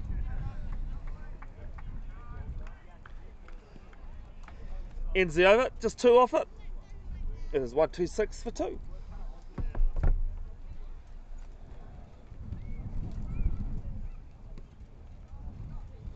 Ford Trophy final happening for today, down in Otipoti, Dunedin. Auckland Aces won the toss and elected to bat. Made 251. Canterbury 118 for 2 after 23. Adding 252 to win the Ford Trophy for 2024-25. Of course, the Halliburton Johnstone final was an absolute thriller yesterday, as Wright continues. And this one played down to third man for 1. The Otago Sparks beating Auckland Hearts, breaking Auckland Hearts. They beat them by 1 run, defending 282. Auckland Hearts could only manage 281. And New Zealand's premier women's one-day comp.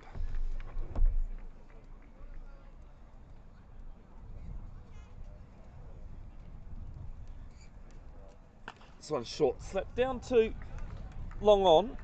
Long on was quite straight, but covers the ground quite well. Restricts it to 1.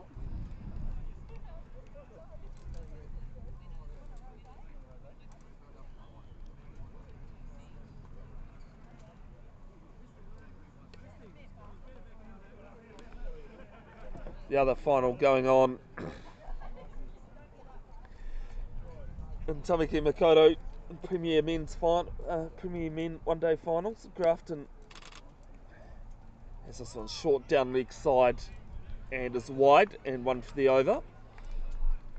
Wide for the line.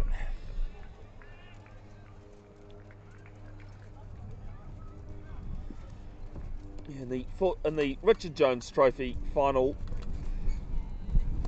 looks as though Birkenhead are actually going to get up over Grafton there. Birkenhead made 300 for 6 in their 50 overs, and Grafton 184 for 7 after 35. As this one's played down to third man again for 1 run. The winner of that game, of that Richard Jones Trophy game, will replace Suburbs New Lynn in the Jeff Crowe comp next season. Jeff Crowe, the major competition of the Premier Men limited overs, and Richard Jones, the minor. The last 2 finals in the Richard Jones have been between the 3rd and 4th place teams. This one hit down the ground again to long on, just for the single. Interesting thing last year about the 2 one-day finals is that both finals were between 3 versus 4. This year, just Richard Jones.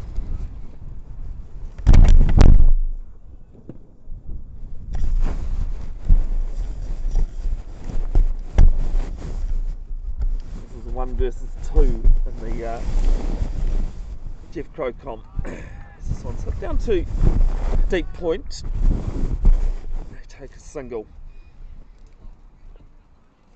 131 for 2. 1 ball left in the 25th.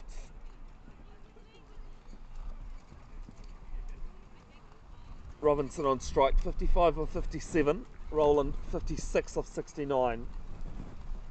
That wind is really picking up. The gazebo's moving around. The camera's bouncing up and down. The flags are taking a buffering as well. Last ball of rights over. This one hit straight over my head. It's long. It's gone. It's 6.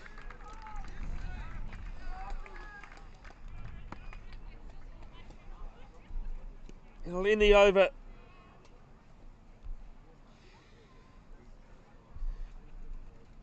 It's 138 for 2.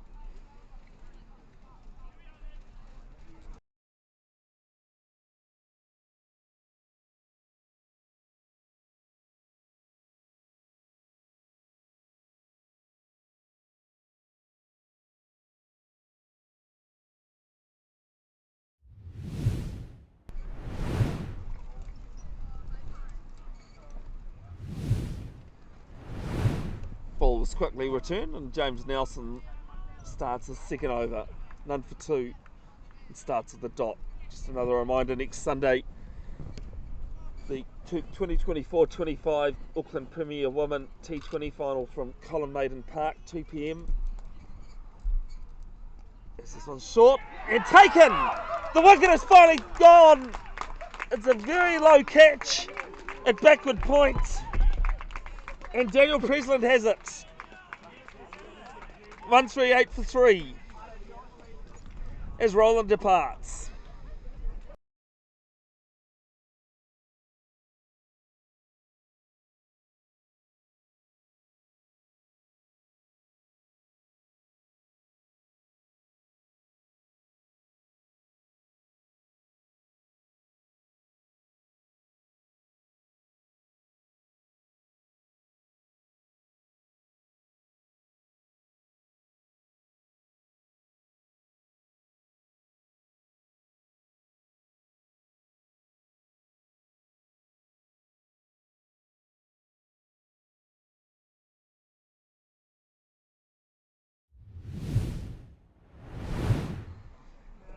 Jonathan Lowe, or Jono Lowe, walks to the crease, number 5.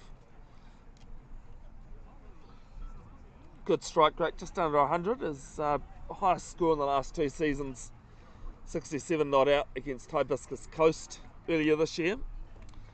13th highest strike rate, having faced 157 balls or more.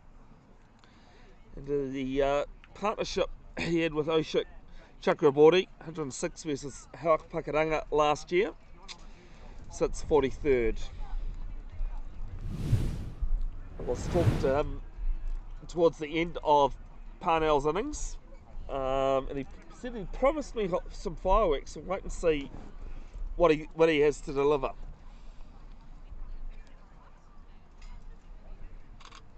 It's quite funny because he was he admitted himself he was more interested in the Warriors game in Las Vegas than he was in the game he was playing. Is this one? First ball, through backward point, and it's 4.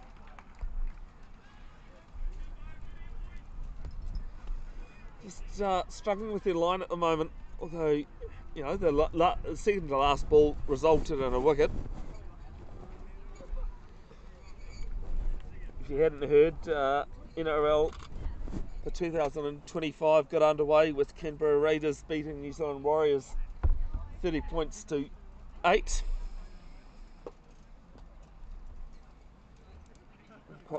By the sound of things, was a dominant display by the Raiders.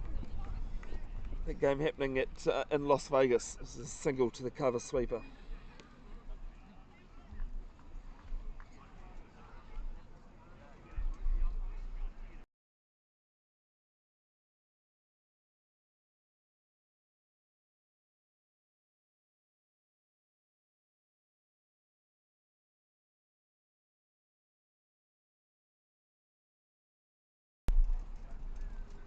Next ball of Nelson's over and just backs away, plays this to cover.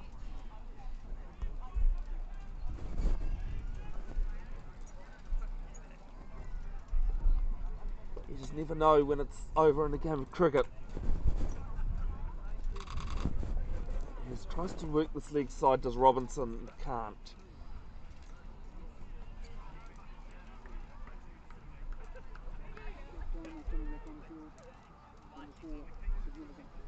Thinking you?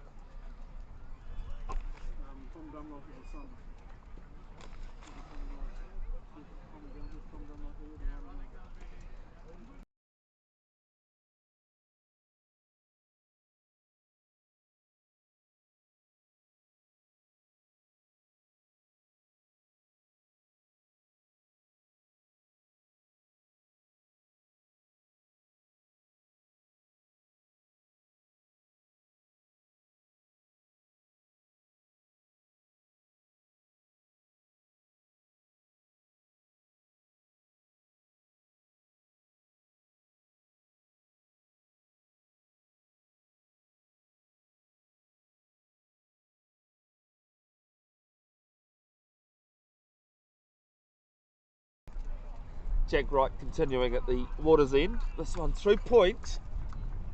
Cover. Flynn McGregor Sumpter comes round, cuts it off. Only be 2 though.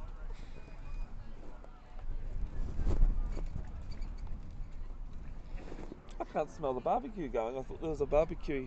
Oh, they cooked some sausages before. Oh, they did? Okay. I was probably when I was busy fretting around trying to set everything up. The 220 T20s I've done here, I definitely smelt them that time. Wind's coming the other way. That's a fair point.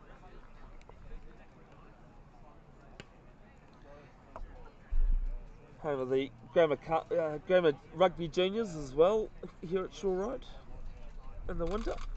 Yep. Here's this one played down 2 long on, and they pick up 1.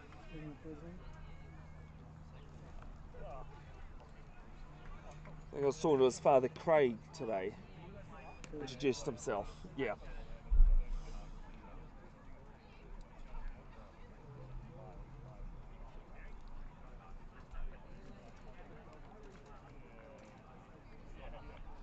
Yeah, the one unfortunate story I have of here was this photograph in a Grammar Junior game last season. Right arm over from right, and Robinson leaves it alone. and I saw this kid walk past me. They were just kicking the ball to each other, and before their game, this one kid walked past holding his arm, pulling his eyes out. What on earth happened there, I wonder? And, went to grab a tech, this kid was there, and I said, "What'd you do?" And he goes, as I caught the ball, had an argument with the roller. Yeah, that he didn't win. And popped his shoulder out, I think he said. So this one's played down to cover. It'll just be the one as the sweeper comes in. He played for Monaco last season. After how many years did he play here for before he went to Monaco? He only won he's played for us. Yeah, all but that last season. Run in Premier Cricket. Okay. Yeah. One season in Monaco. Yeah. I think he was trying to make it into the Northern Districts and wasn't able, so he came back to Parnell. Played some T20s for Northern. Oh, he did play T20s, okay. This one played through point for one.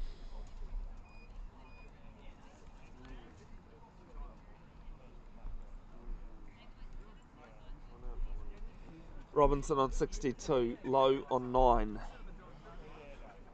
Robinson on strike.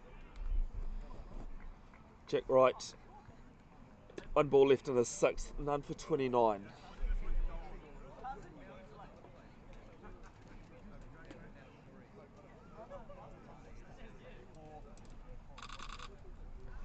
This one struck through extra cover along the carpet, and the over will end with a boundary. It's 4.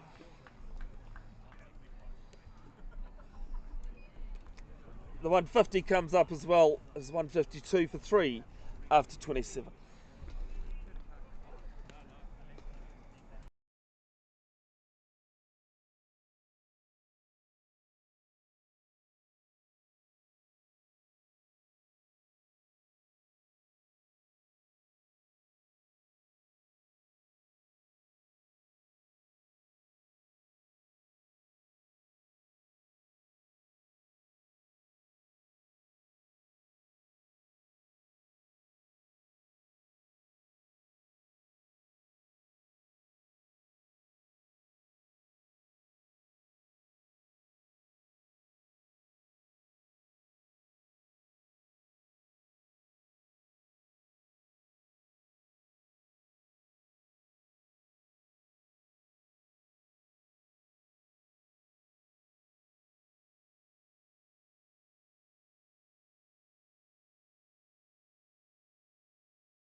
Two singles to start James Nelson's new over.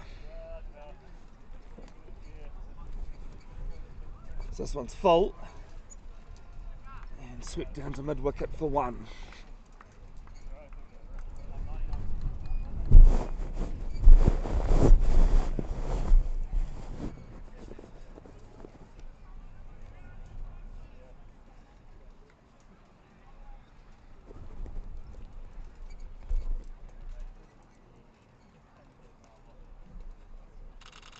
Backs away and he misses out. He was interested in it. Robinson, he has had a few planned misses, actually.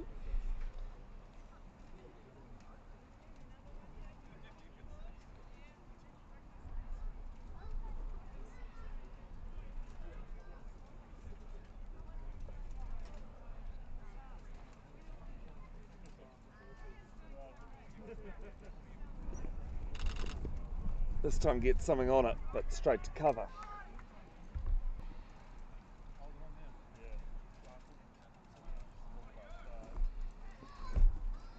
Last ball of the over, floated up. Oh, this one Over wide, long on one knee, it is 6 runs.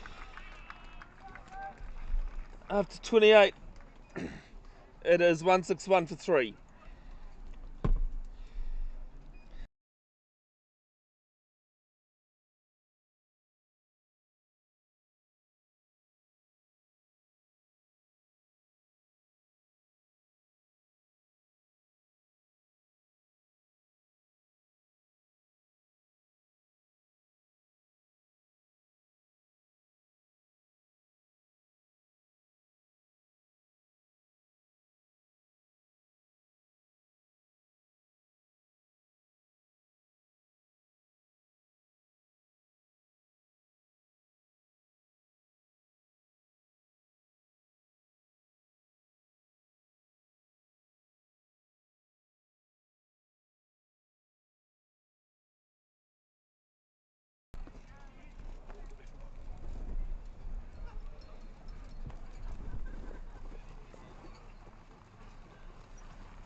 Harry Cullen Hyatt to start his second spell, this time from the water's end. He bowled his 5 from the road end. And a big play and a miss from low.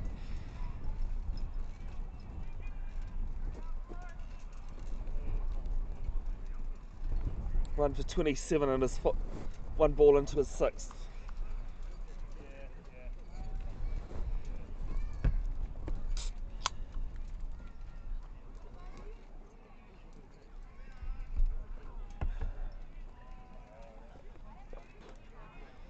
Well, they say if you can add 2 wickets on, that would make things a bit closer. As this is outside edge and dropped. Hard chance. Whether you go forward or wait on it. And there's a chance that it's gone down. Required run rate just over 5 and over. And just as I said, Parnell needed some wickets and very soon they've put down a chance. Was difficult though.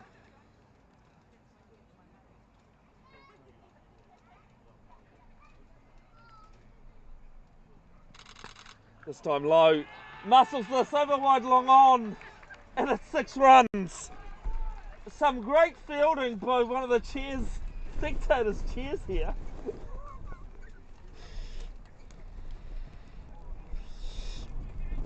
And it's 167 for 3 now. Low 17 off 10. Waiting, Nathan Robinson 73 at the other end. And this time low just works this through square leg and will just be 1.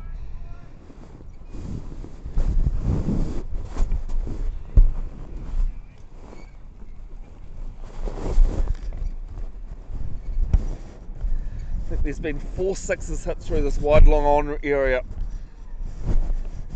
They've all been bullied and good striking of the ball from these 2 plus Barrington Rowland, who was the last player to be dismissed. That's Cullen Hyatt got in response this time. So this one played aerial, but down too long off safely for 1. One ball left in the 29th. Well, I mean, if you look at the widest area, I mean, that would have gone into the trees somewhere. That would have taken some, doing to find it. So it was great fielding by the chair.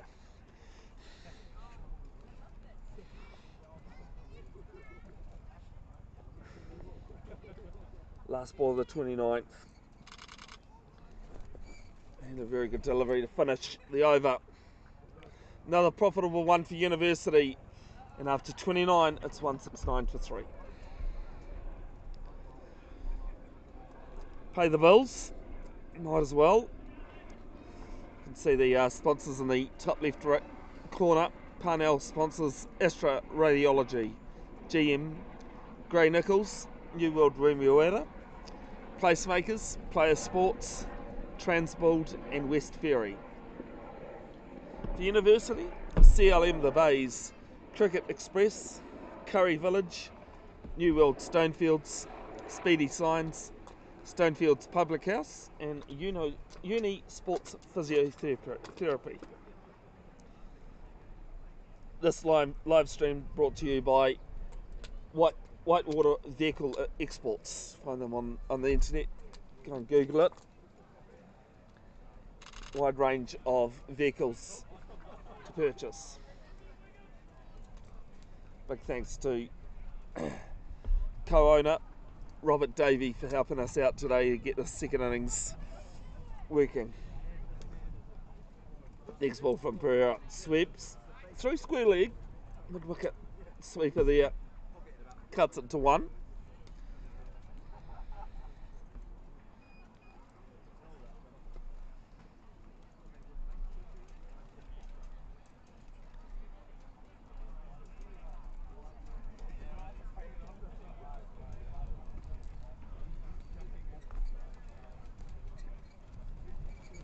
Here's Lowe, finds a bit of garbage just off the pitch there, gets rid of it.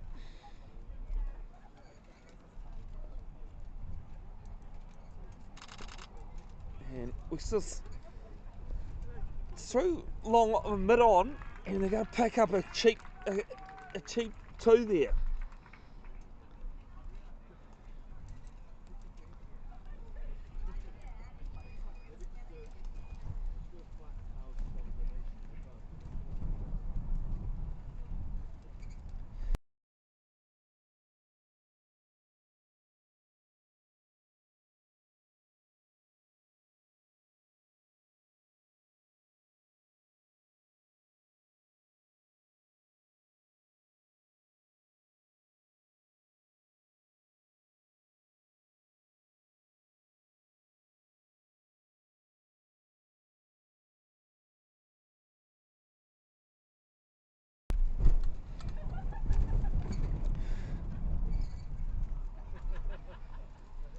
Next ball from Pereira, and the broom comes out, big short fine leg, and it's 4 runs.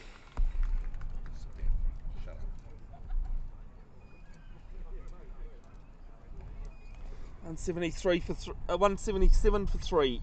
One ball left in the 30th we'll go with.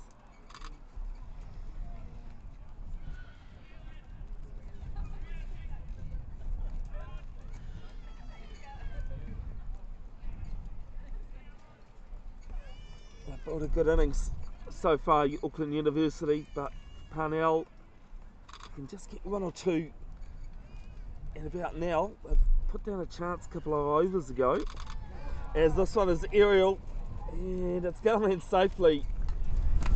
It's about 70 metres out towards that boundary, as we're playing on the closest pitch on the block, and after 30 overs, it's 178 for 3.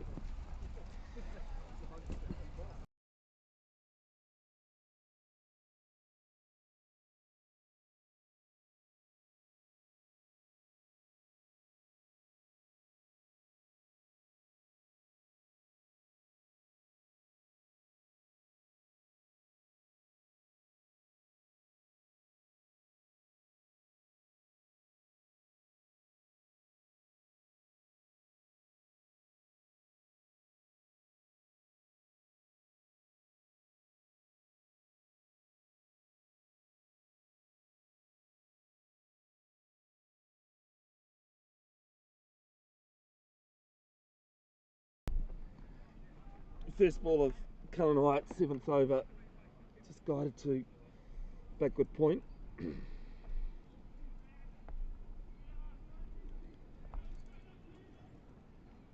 Robinson 80 off 73, Low at the other end, 21 off 14. I was said for a commentator, I'm a bit poor with names and faces at times, but when I did see Jono, he had a hat and Had a cap and glasses on, sunnies on, and I did actually manage to recognise him. There's this one, back, down past the umpire, and 4 runs along the carpet. Just bullied again. Robinson moves to 80.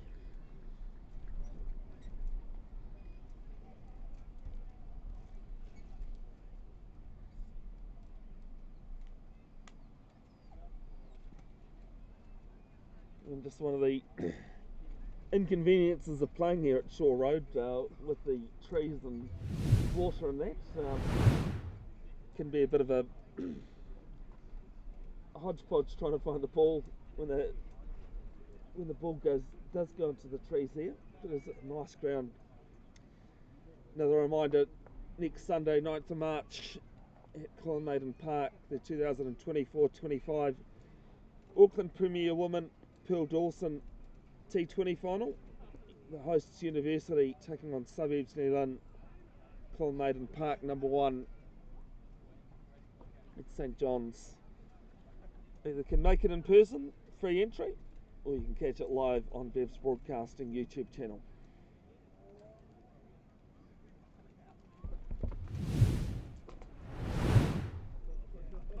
There's, I think, the third umpire, not the reserve umpire, shall I say, has to bring out another ball.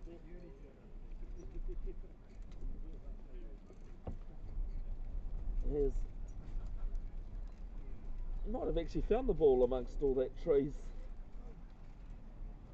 down there. Yeah, they have. I know Eden Roskill Prems played at Birkenhead War Memorial Park a couple of weeks ago, and I think the tally of balls lost there was about 20 across the 2 days. Another nice looking ground, but there's trees, there's gullies, there's all sorts of things happening at Birkenhead War Memorial.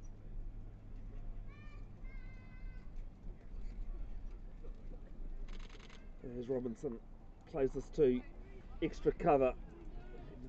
Some good fielding there.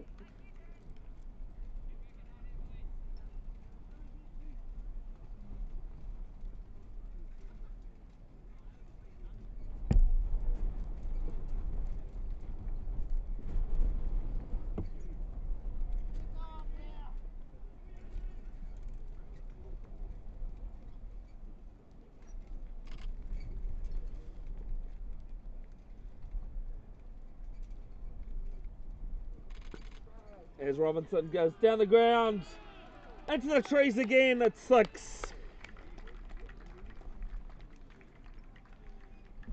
Robinson's just taking this game away from Parnell at the moment. Moves to 90 of 76. 188 for 3. 2 balls left in the 31st.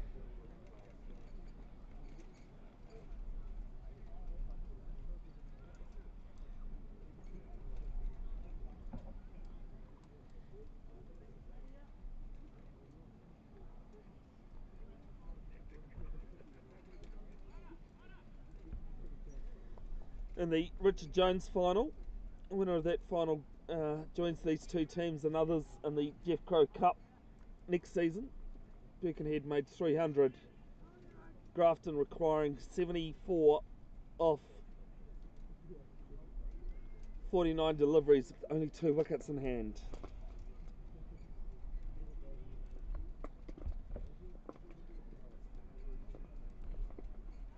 That game happening at Grafton United Victoria Park in the CBD.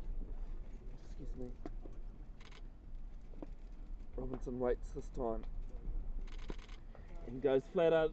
Chance coming in, and he's taken it! He has taken an absolute ripper!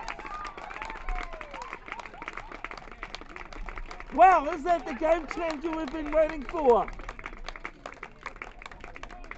It was hit low and flat to his right and has taken a specky. It's the danger man as well that's gone. Nathan Robinson has to go.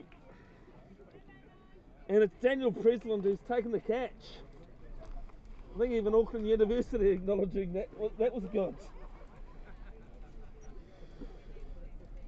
It was in his favourite area.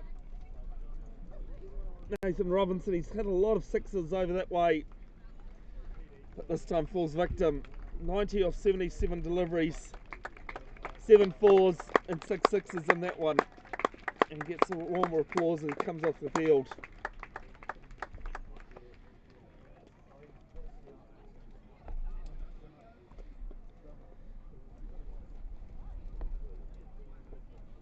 Just waiting for Play HQ to tell me who the new batter is. It's Jacob Bainbridge. It walks out at number 6.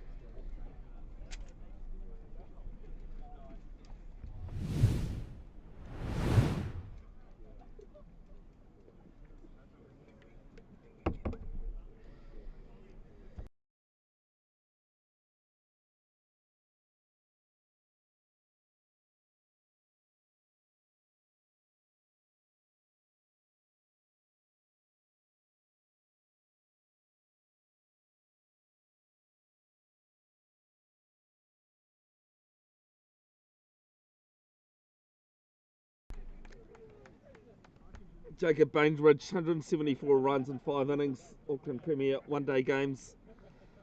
This is the start of last season, averaged just under 35. 250s, his highest score, 76 off 83 against Parnell last year. 15th highest partnership with Barrington Rowland, 142 runs that came against Parnell last season. Just having somebody ask, can we see a replay? Unfortunately, with having a stationary camera, was missed out, because trust me, that would be about the number 1 highlight for the season if that catch had been captured. Who took the catch? Daniel Presland. Brilliant catch.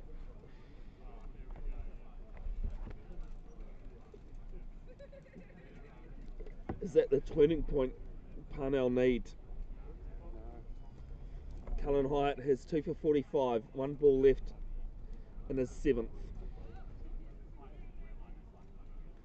Other wicket takers for Parnell, Jack Diamond 1 for 17 off 5, and James Nelson 1 for 16 off 3.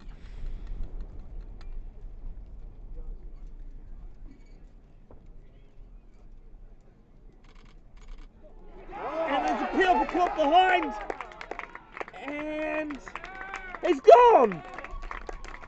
Back-to-back wickets from Parnell to finish the over. And we said it earlier, it just takes 2 balls and things change again. Bainbridge gone first ball, caught Miller, bowled Cullen Hyatt, and it's 188 for 5.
Sorry folks, just realised that the camera's moved around, so I'll just have to fix that.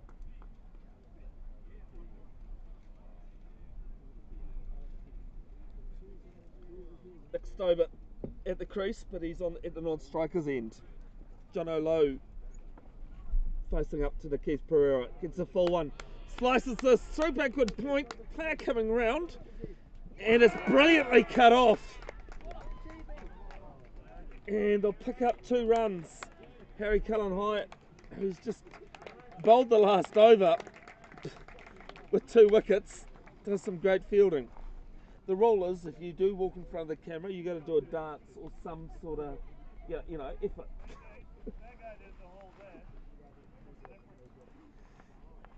Harry Cullen Heights only pulled that in a couple of centimetres short of the boundary line,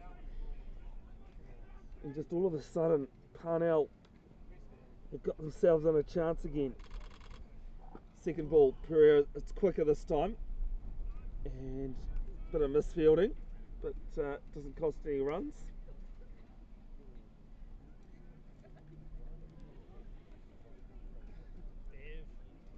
Running a clinic as per.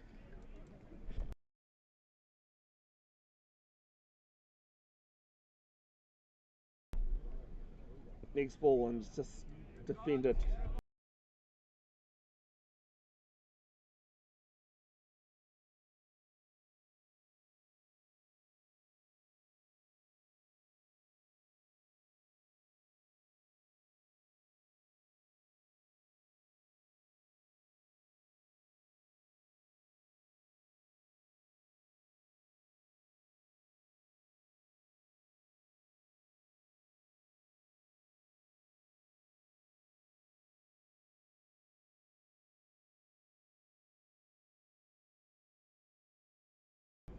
Enjoy it.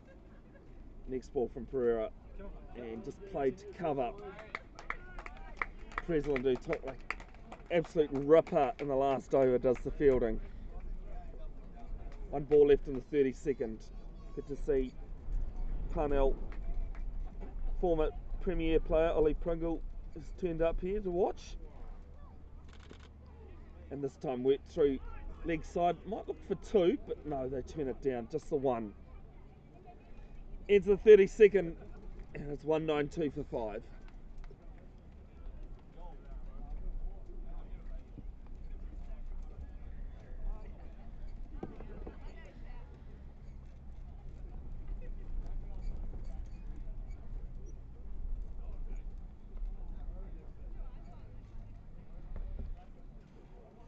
Jonathan Lowe, 24 of 15. Next over, 1 off 5 at the crease. Harry Cullen Hyatt, who's on a hat trick. Remember that, guys? It's hat trick ball.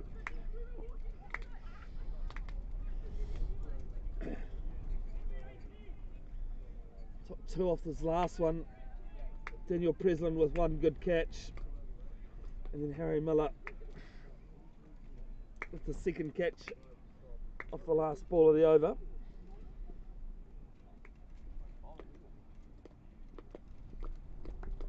As the clip starts going around for the hat-trick ball, and driven back at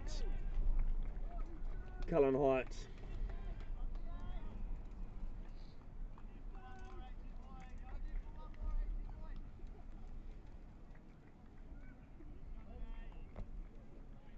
Stobart sees it out, clear, fine.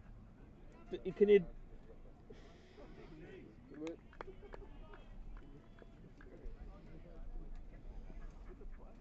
There's 3 for 45, 1 ball into his 8th. There's, slow ball there from Cullen Height. It's beaten Miller behind the stumps, and it'll pick up two buys. Yeah, I don't think it'll hit anything. Just having to die and drop on Miller.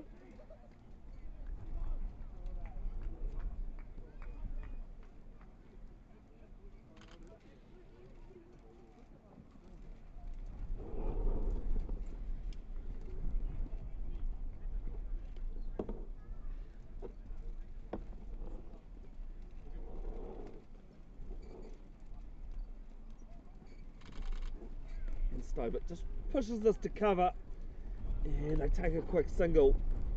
Ends up being comfortable.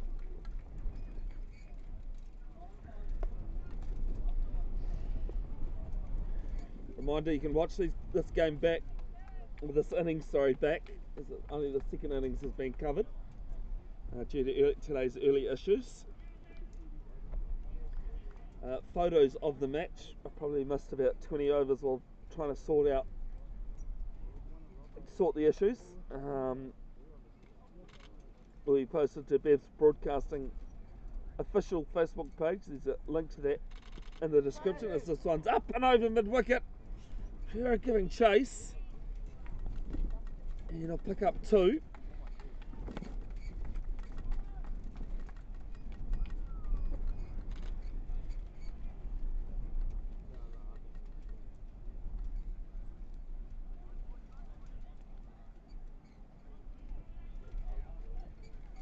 Low moves to 26. Stover at the other end on 2.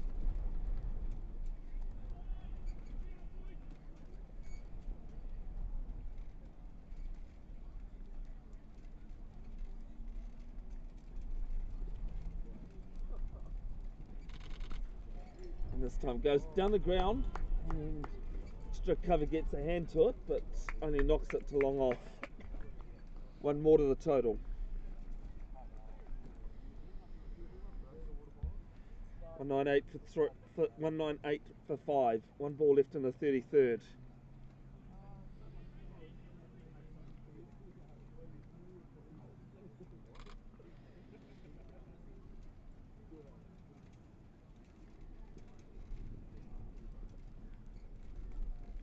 Last ball of Cullen Heights, 8th over.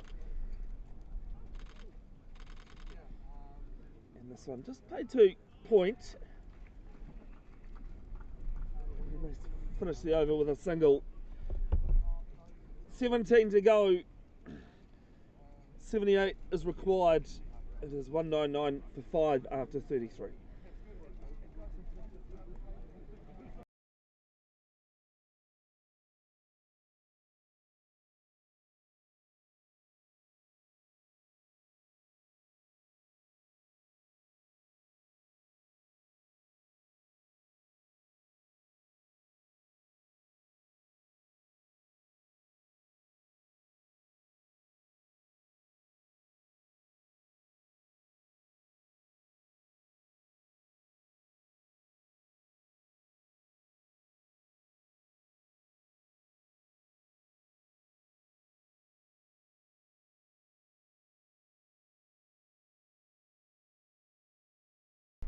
Two runs picked up off the first ball of Pereira's new over. 200 comes up for Uni, 201 for 5. Pereira none for 36, 1 ball into his 7th. Just had to move the camera and table out of the sun. As it approaches 5:45 local time, there's an appeal, but it's sliding down leg.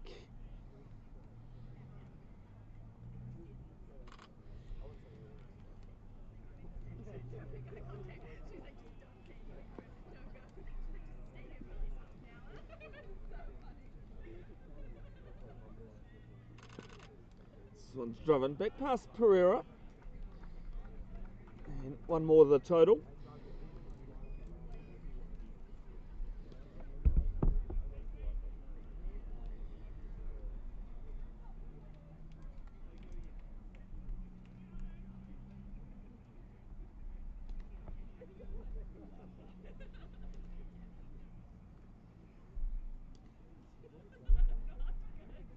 A little bit floaty on this one from Pereira.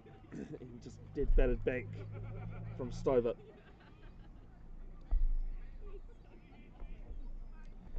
Grafton requiring 52 runs with 1 wicket in hand and 20 deliveries to win the Richard Jones Trophy final against Birkenhead. This one's driven to the cover sweeper for 1. Excuse me, the winner of that, replacing Suburbs New Lynn in the Jeff Crowe comp next season.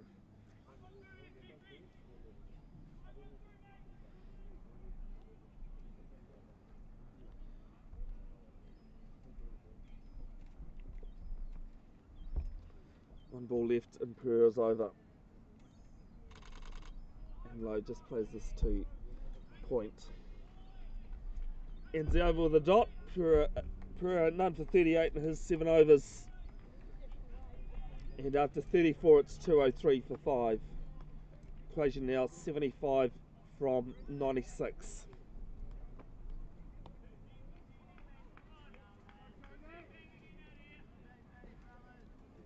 As Jack Diamond comes back into the crease, at the bowling attack, sorry.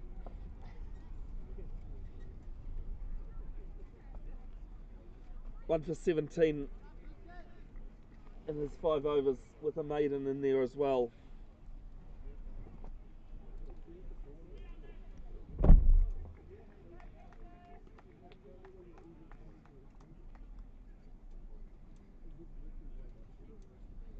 In the Ford Trophy competition, Auckland Aces won the toss and elected to bat in the final down in Oshipoti, Dunedin. Auckland Aces making 251 and Canterbury chasing a 163 for 4 after 36 overs. Of course, the Otago Sparks beating the Auckland Hearts yesterday by 1 run in the Harley Bird and Johnstone final. This one's pulled round through square leg and I'll pick up 1.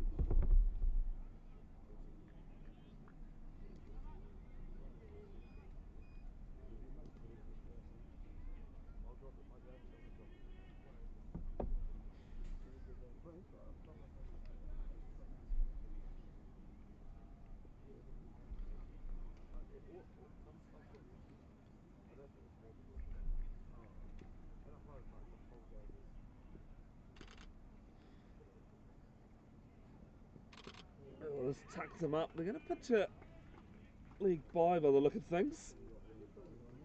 Just wait and see. No, it's off the bat.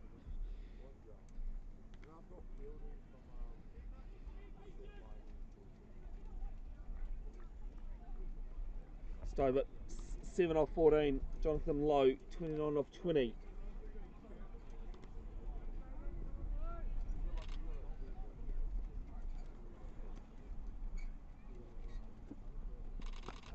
This one's pulled round straight to Crowe at mid wicket.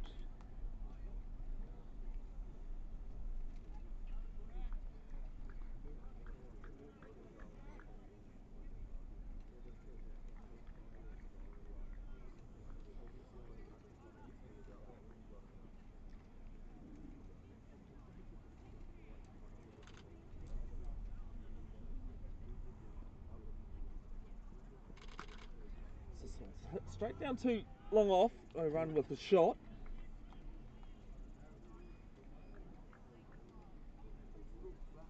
Low moves to 30.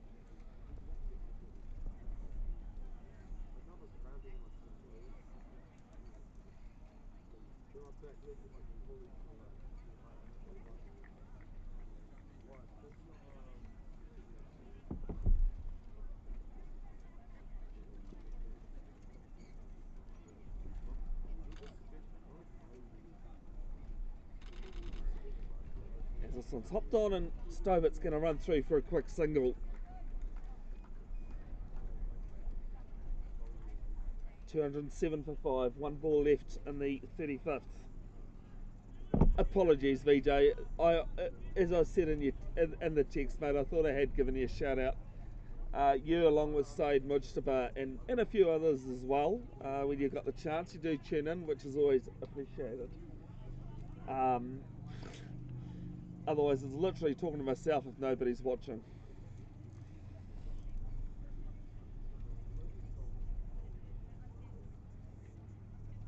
Last ball of the 35th, shorter and hit to square leg. Ends the over with a dot. It's 207 for 5. 71 now required from 90 deliveries. That gap between runs required and balls left is shortening a little.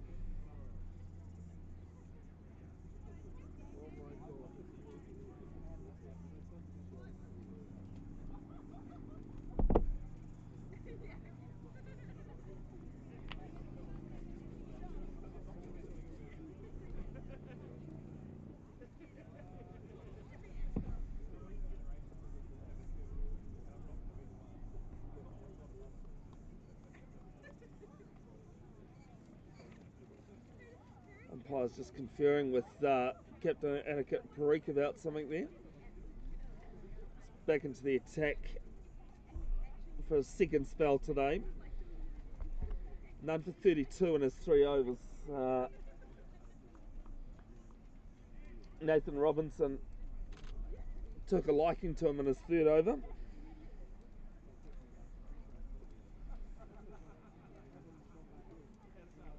So short foot 3rd man and short fine leg in play. Nobody on the boundary through cover to from the only player on the boundary on the offside is long off. Is long on and play as well mid wicket on the boundary. So this one's full and driven to extra cover.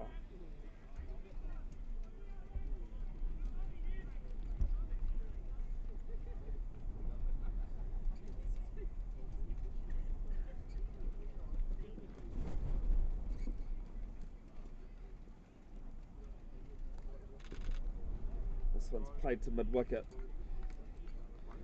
Birkenhead have become the 2024-25 Richard Jones Trophy winners. They've beaten Grafton by 48 runs. Here's this one lofted to Pereira on the bounce though. They will replace Suburbs New Lynn in the Jeff Crowe comp next season. Suburbs New Lynn will play in the Richard Jones. So this one's played through backward point. Short 3rd man comes round, restricts it to 1.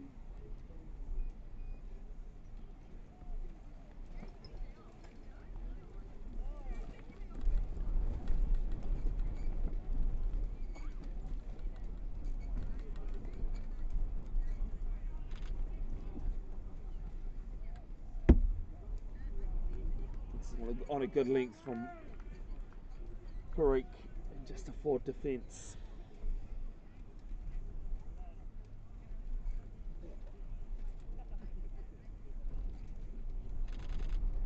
It's on work leg side, short fine leg comes around, they pinch 1.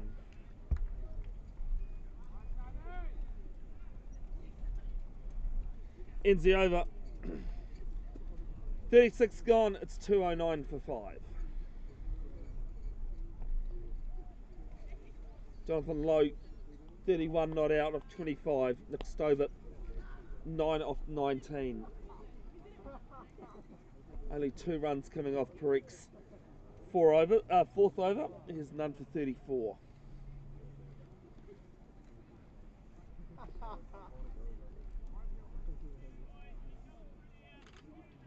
Jack Diamond will continue at the water's end.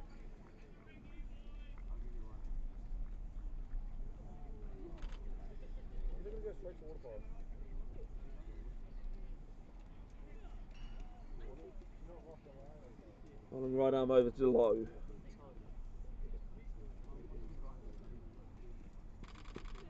He puts this up and over. Anakin Parikh through mid wicket, and it's boundary, 4 runs. Releases that pressure just a little for Uni.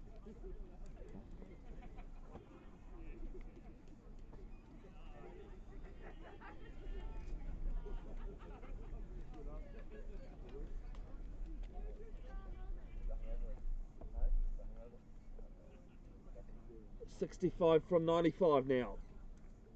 Lowe hits an edge past the diving Miller, and it's back-to-back boundaries, 4 runs.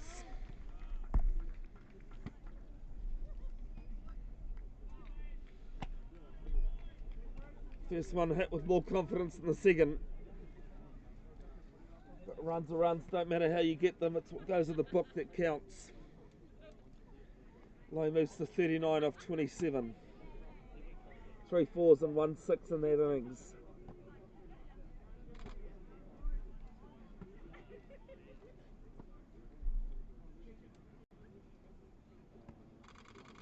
Next ball from right, and it's full. They'll pitch a single to point, and some really good fielding there. Restricts it just to the 1.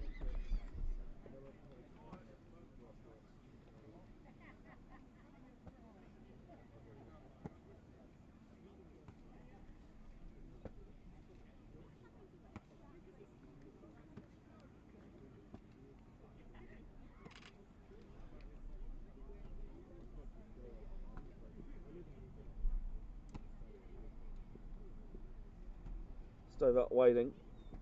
And 9. And this is a very good delivery. Don't have too much idea on that one, but he's still there the next ball. 9 of 20 deliveries.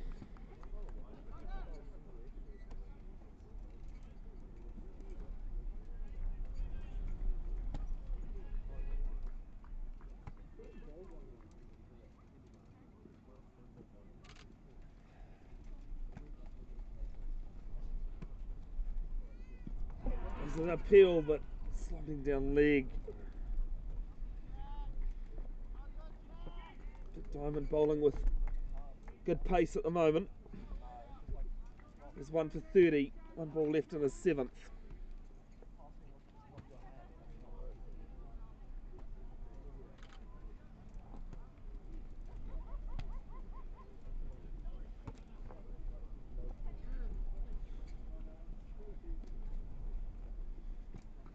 As this one's just hit into the ground. And finishes with the dot, does Diamond. 1 for 30 in his 7 overs. And after 37, it is 218 for 5.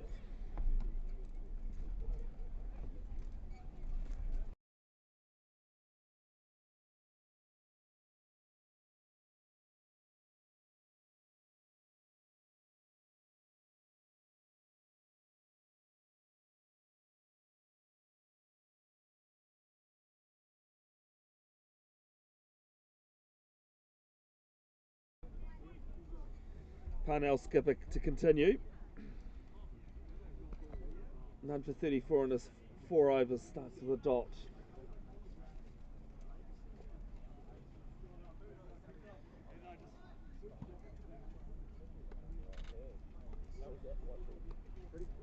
As this one backs away, cuts this through cover, forward point, might make the boundary, and it doesn't.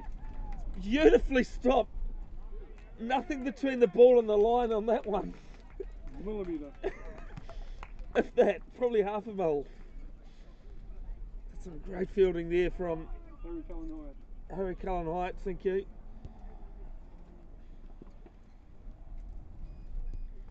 So this one's backed away, and they'll pinch a single off the misfield. Yeah, I was going to say Harry Cullen Height picks that one up. Wasn't him that did the misfield. 57 now required. And they'll pinch a single down to long on. Kind of waiting for drinks here. It's got quite cold and I need to go and run to the car to get my jumper. The car's on the other side of the sight screen. Next ball slower from Parikh. That's a mid-wicket. Oh, they're going to pinch a single. And I'll tell you what, he's done an amazing effort to make his crowd there. That is going to make the highlights, I can promise you that. He's lost his bat 9/10 of the way down the pitch and basically crawled. Again, it doesn't matter how you get them, it's what goes in the book that counts.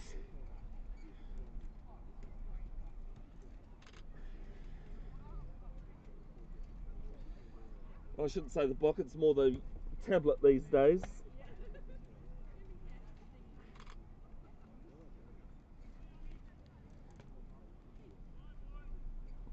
Two, 3 for 5, 2 balls left in the 38. The Stobit drives us down too long off. I'll take 1.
First ball of the new over. Bit of a bottom edge. Will squirt out behind square leg.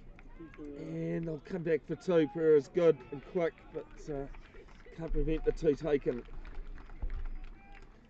Good cricket all round, good running. You mentioned about Mickey's red socks? Mickey's what, sorry? Red socks, lucky red socks. Oh, he wears lucky red socks, okay. I didn't well, he's always wearing pants, so I don't normally notice, you know, socks.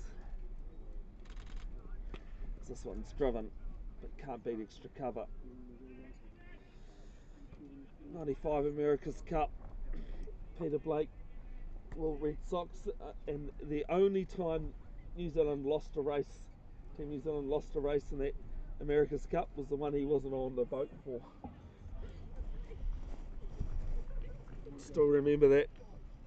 You know, Lucky Socks, get your Red Sox campaign.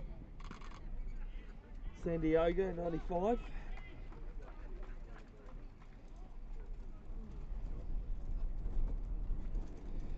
Yachting for me was the 94 Whitbread. It wasn't the America's Cup that got me into it. It was the Whitbread, or the Volvo, whatever it's called these days.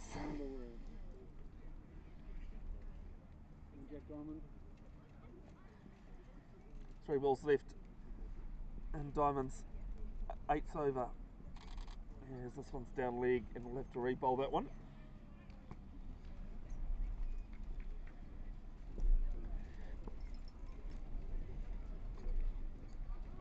One for 33.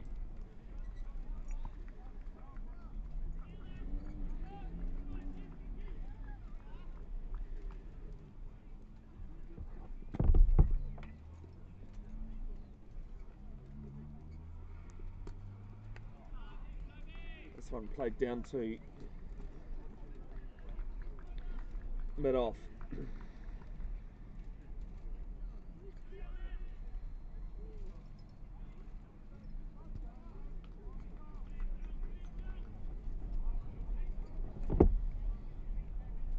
Good to see the bear tap still flying freely.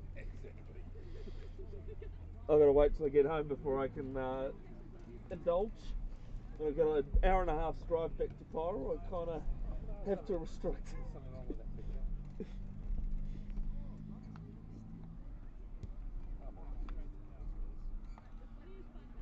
Stabbit waits and gets an outside edge. Plays through third man, and it's 4 runs. Second boundary, it's happened the same way.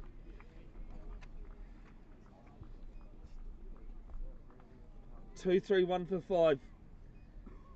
Equation now 47 from 73.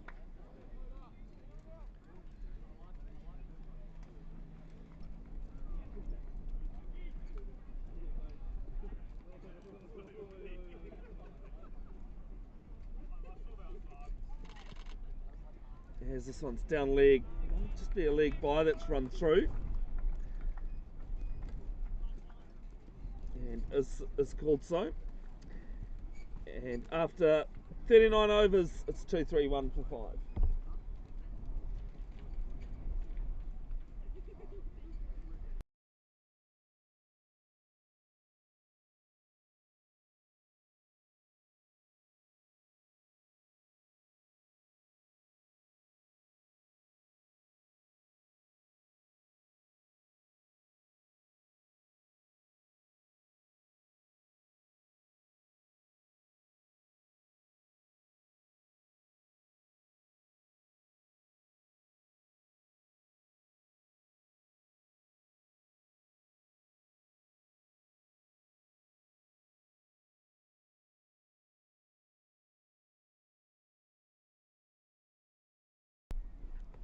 Pereira to continue at the Shore Road end of Shore Road Reserve.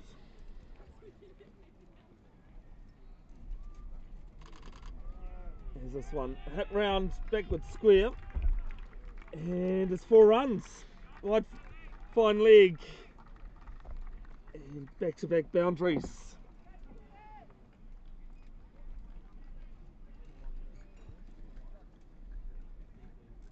.42 required from 65.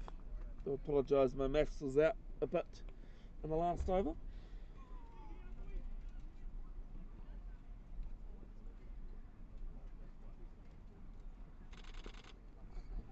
Stover just drives us back to Pereira.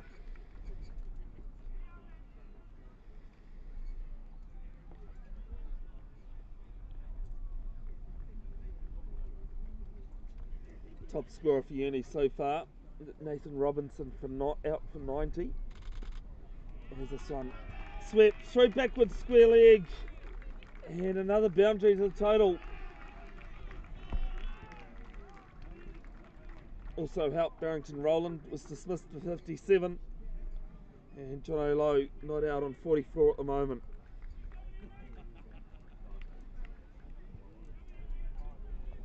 Stover has picked up the pace, he's 25 off 33 now. Bowling all-rounder for Auckland Uni. And this time drives, and Pereira does some really good fielding off his own bowling. Has been a reserve fielder for the Black Caps a few times when they've played at Eden Park.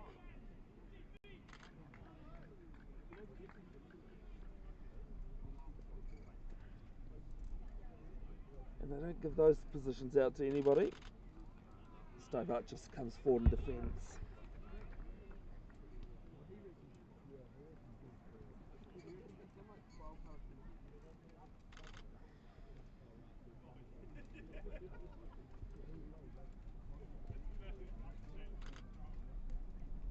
This one's slow up. Stobart just defends once again. Ends the 40th over, 10 to go. Auckland Uni, 240 for 5, 38 required from 60 balls. Parnell, they just need a wicket. It's cliche, but a wicket can turn things. And we saw it earlier where they got, where Harry Khan Height got 2 and 2 balls. The pressure came back on University. These two, though, they've done very well out in the middle. There's a bit of bottle cricket going on over here, somewhere between father and son.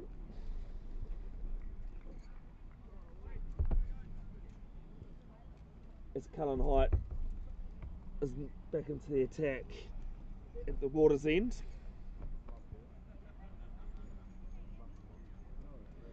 Three for 50 in his 8 overs. He's got 2. Diamond's got 2. Writer's got 4. Dixon has 8, but I don't think they'll ask him to come back. Pereira has 2. Parikh has 5.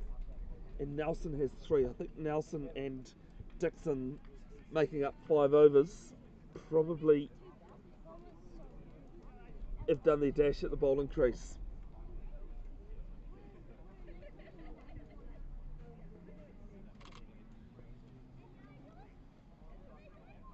Left arm over, and this is one's left alone, and it's called wide. Just a reminder that Birkenhead have beaten Grafton in the Richard Jones Trophy final. So Birkenhead will play in the Jeff Crowe comp next season. Beat Grafton by 48 runs at Victoria Park in Auckland CBD.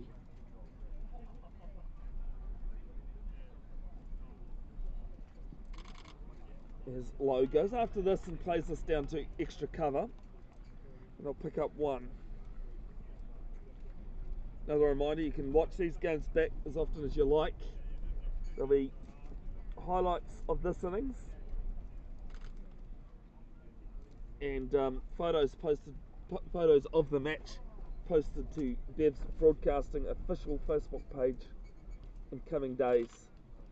As the sight screen just being moved a little here for Stobart, sorry.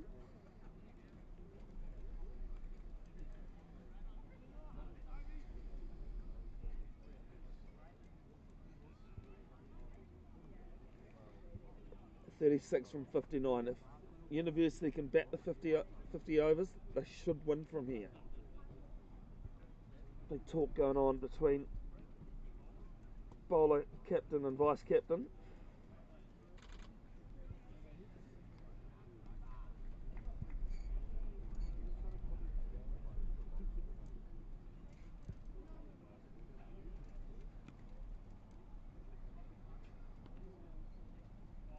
Where can they source a wicket?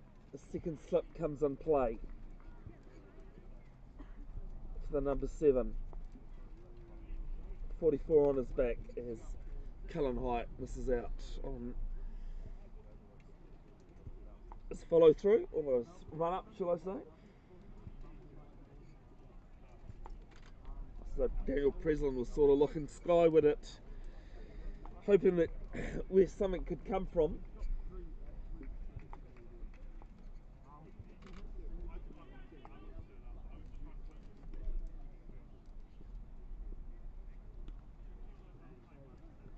Starts again, Stover leaves this one alone.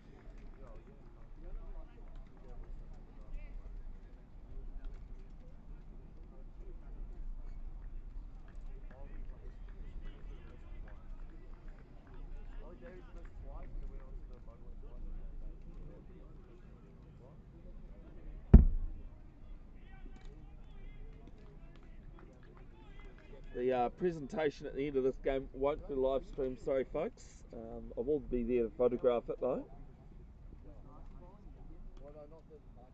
Comes down the wicket to Stover and just plays this to cover point and runs with the shot.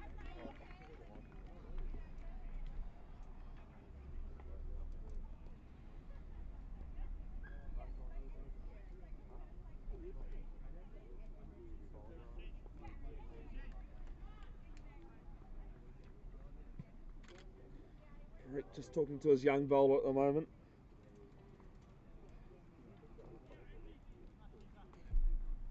He's a very good cricket brain, does Aniket Parikh. But you need that as a skipper, but definitely in a couple of matches I've covered, always thinking, always prying on what they can do. As this one's worked through square leg and one more to the total.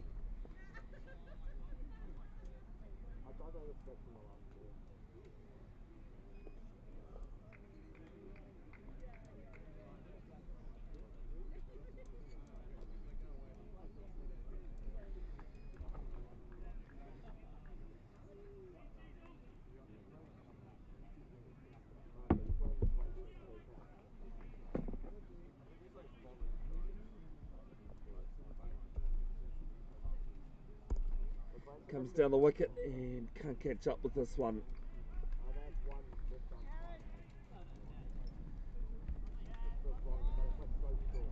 Down at the University of Otago Oval in Ōtepoti, Dunedin. Canterbury requiring 251 in the Ford Trophy final to beat the Auckland Aces. The Canterbury Kings require 23 from 43 deliveries with 6 wickets in hand. Because the Otago Sparks yesterday defeated the Auckland Hearts in the Halliburton-Johnstone Women's one-day final by 1 run. As this one's hit down to cover, and they're going to come back for a second, and they'll get it. Oh, I think the fielder might have pulled a muscle maybe. McGregor Sumter kind of pulled up there, but he's not happy with it. He's still on the field. 2 to finish. It's 2:46 for 5 after 41.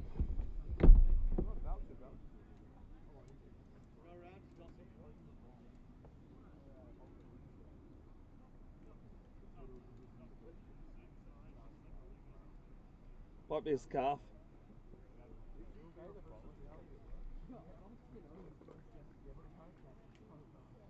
For to continue at the road end.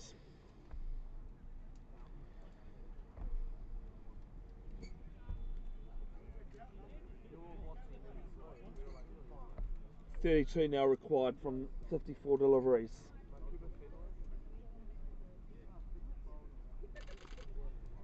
As Lowe backs away, plays us down to the cover sweeper. 1 more to the total.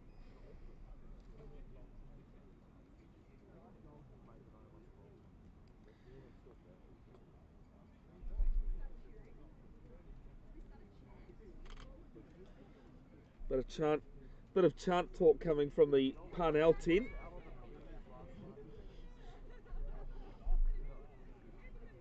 The supporters here have been here most of the day. It's been a good environment to watch Premier Club one action here at Shore Road Reserve. Stobart just comes forward and defends. It's 28 off 41. Jonathan Lowe 47 off 34.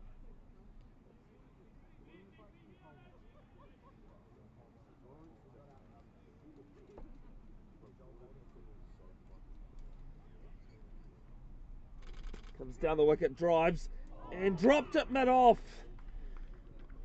Third one goes down. It's Cullen Height that's there. And things just haven't fallen Parnell's way. They pinched a single off it. 248 for 5. 30 now required.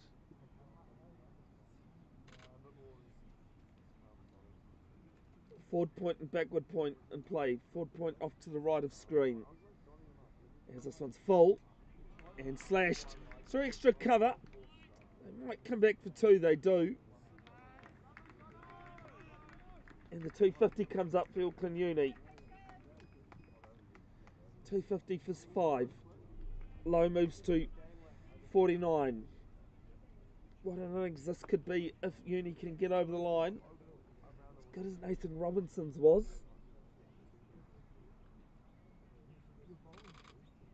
This one's floated and for defensive prod from Lowe.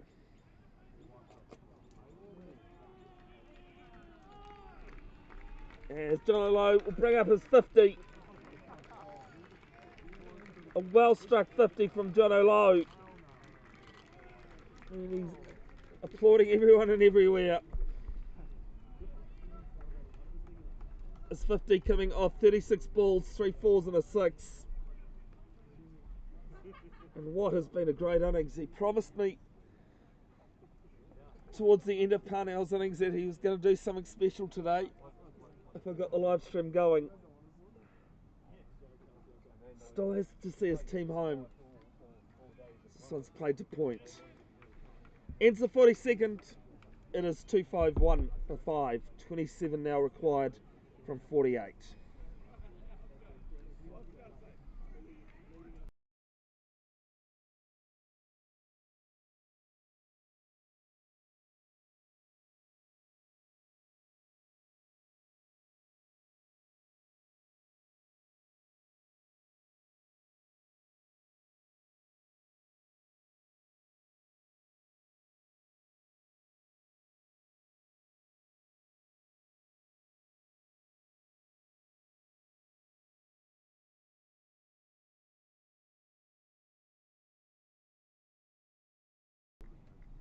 Just think 1 or 2 wickets if Parnell can get it, especially if they can get John Lowe. It could be a turning point. Cullen Height to bowl his last. 3 for 56 of his 9. As John Lowe goes down to extra cover, some really good fielding there. And they pick up 1.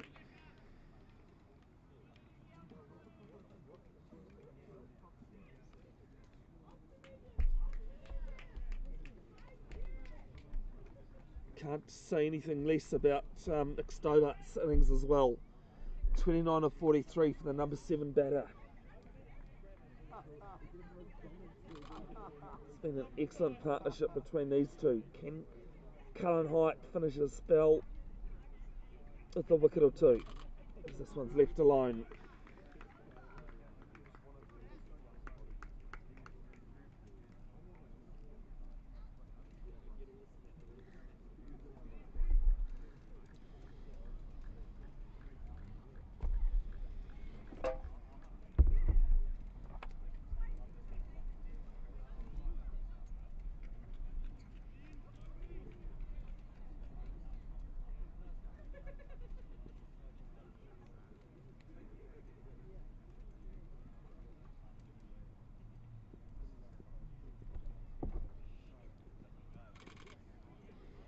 this one. Played a square leg. Play coming in. Pereira can't prevent the second taken. And things are just rolling away from Parnell quickly at the moment. 24 is the equation.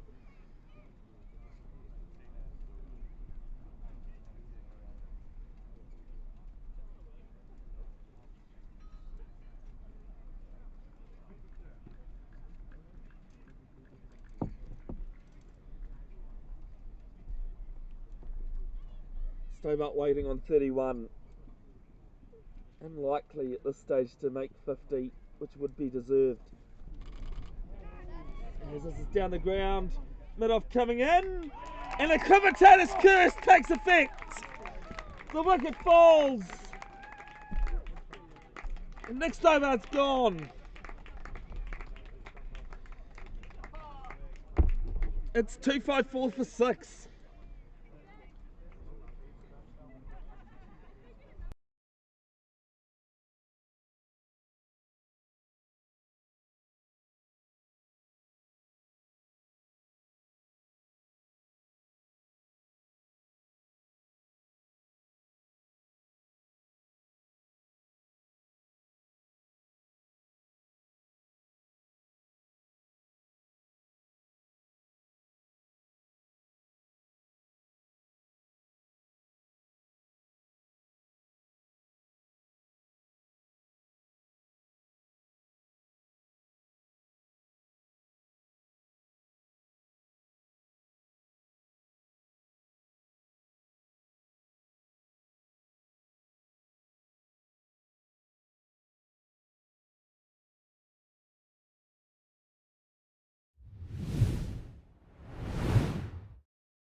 Kieran McKenzie walks out at number 8.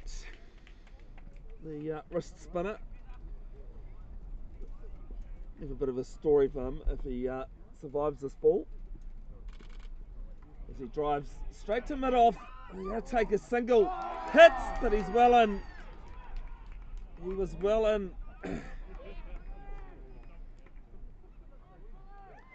Kieran McKenzie in last year's Premier T20 final walked out to bat. I think they needed 10 off 3 deliveries. And my co-commentator, Andrew Verker, if you're watching the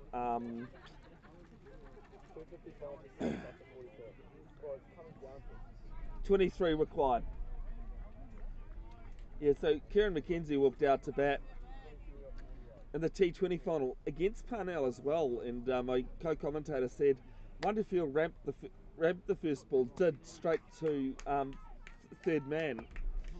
And Kieran even commended him for saying so. This is a slower one from Cullen Hyatt. This one through third man. There was a player down there.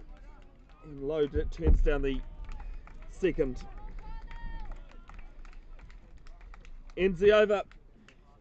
256 for 6. 22 required from 42 balls. This game coming right down to it. It's the third final in the last 2 seasons I've covered, and they've all gone down in tight ones. Cornwall beating Takapuna a month ago in the Premier T20 Martin Guptill final. Last year's Premier T20 against these two sides came down to the last 2 or 3 balls. A lot of this for, excuse me, Uni relies on John O'Lowe, 52 off 38. It's the Keith Pereira to bowl his spell at in the last over.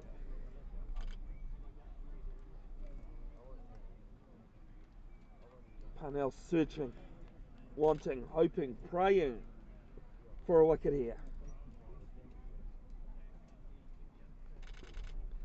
Here's McKenzie. He's going to take a single to cover. He ran with the shot. Some good fielding there There's no sweeper on the boundary. Harry Cullen Height hasn't stayed out of the game the whole day. The whole innings, shall I say.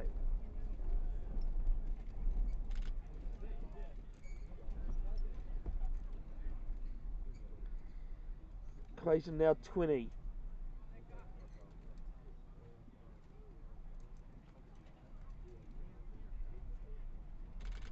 As this is down leg and is widened.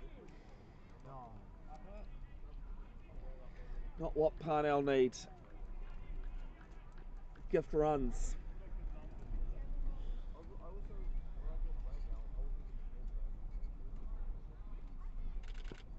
There's this one. Work through leg side. And I'll turn down a second.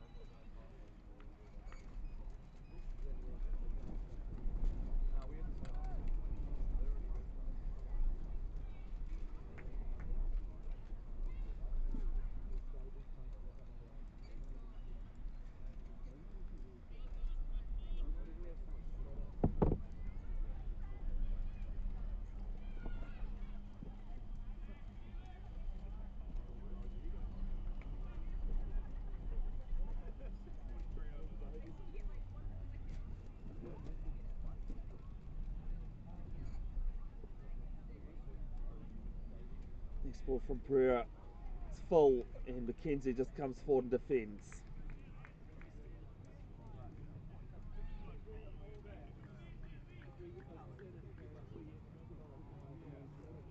Yeah, go for it, mate.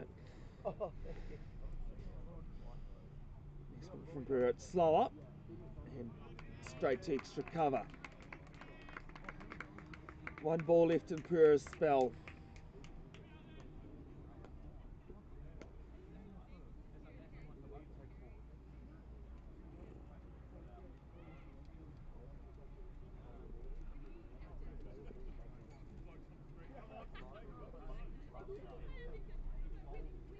Slow up one again. Work to the leg side, straight to short fine leg. And Pereira has bowled with his last over very well. It's 260 for 6. He's none for 55 from his 10. And the equation now 18 from 36.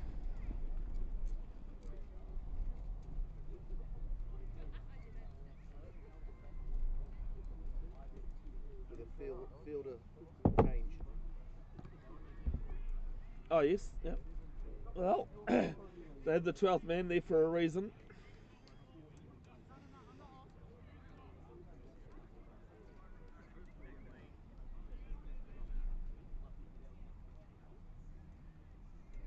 He's just waiting to see. I think the Keith Pereira might be. No, he's not off the field. He's still there at mid wicket. Jack Diamond.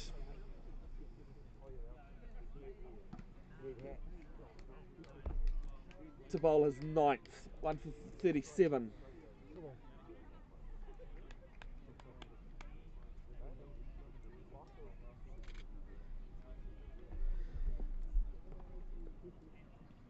Can he buy a wicket? Where's he going to buy it from? Fine leg is up, 3rd man is back. This one's full, and nice misfield at a point. Player coming round, won't cut it off. It is 4 runs. Jono Lowe picks up his latest boundary. He moves to 58. 4 fours and a 6 in that.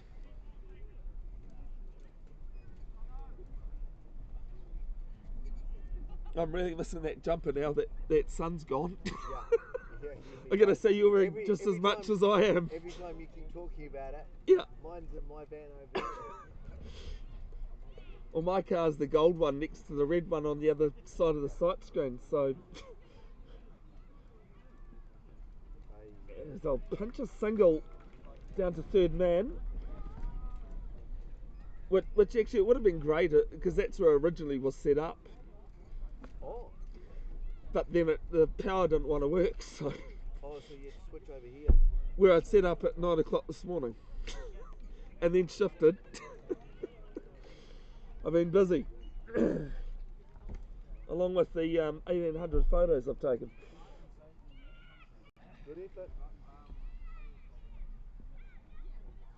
265 for 6, 13 away now.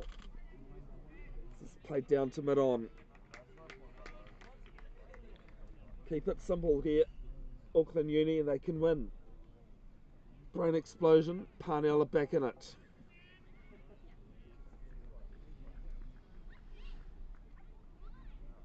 Don't just need a brain explosion though, one decent ball.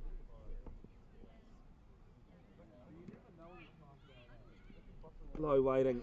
Flicks is taken! Pereira takes the catch! And the final innings of Jello Lowe's come to an end. It's 265 for 7.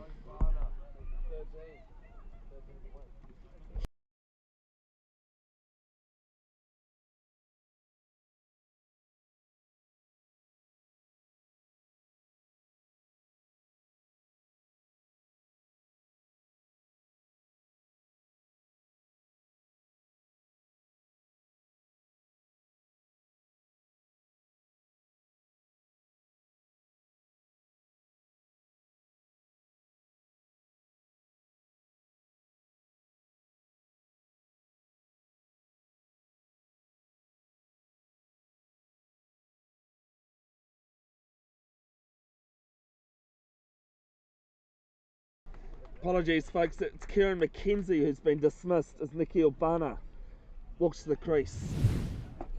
Came to Auckland Uni from Grafton at the start of the season. His premier one-day stats since the start of last season. Average of 9.5, strike rate of 70. Just needs to stick in there with John O'Lowe. I should say, He looks nervous. oh, wouldn't you be?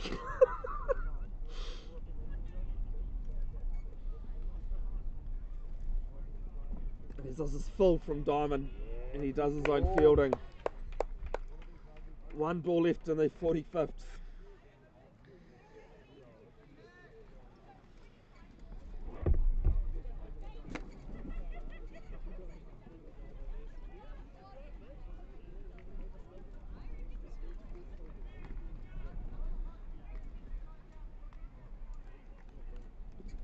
Fields up. Third man and fine leg are back, and I think cover is going back to the boundary. The three players out.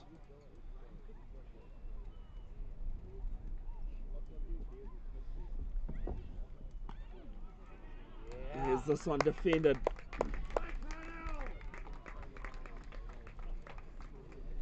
Ends the 45th. Auckland University, they're 13 runs away, 3 wickets in hand, 5 overs left. What a final this is.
First ball of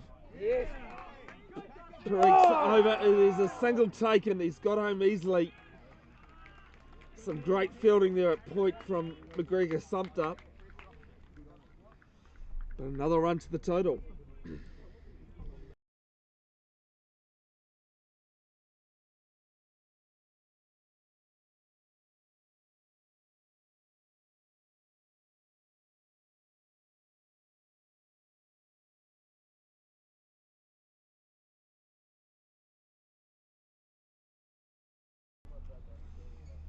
13 is the equation. 3 wickets in hand. So it's 12, I should say. Play HQ's to stop working on me.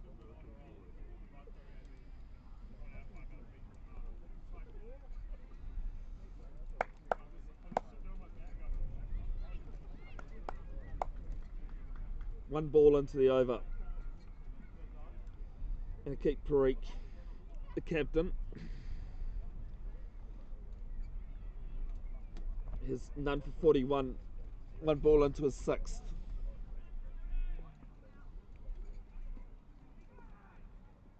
He's an energy ball. And I'm not sure Barner had too much idea about that one.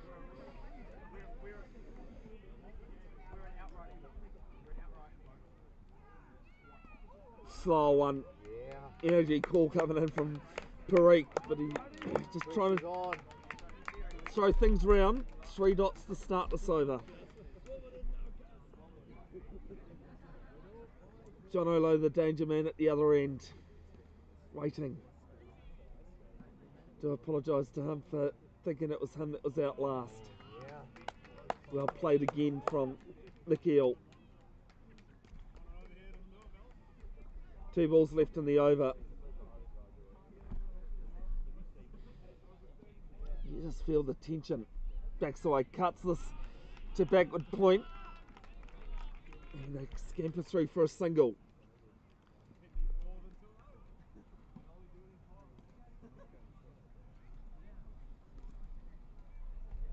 Brings the danger man back on strike. 60 off 43, John Olo.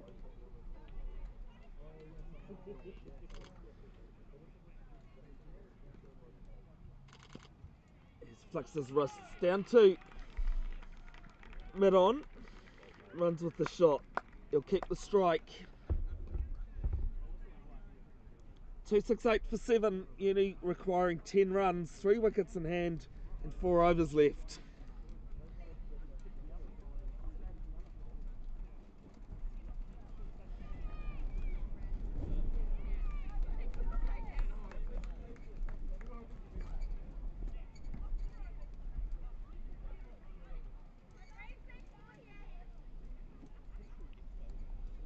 Don't forget, 10 PM New Zealand time tonight. Black Caps taking on India to see who finishes first and second in the poll for the Champions Trophy.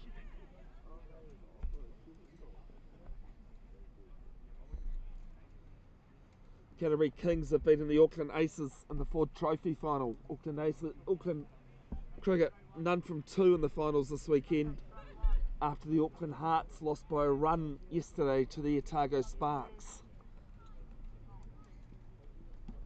Jack Diamond to continue. There's 1 over left. Low goes down the ground. That's too big. Up and over. Long on. There's 6. 4 runs now required.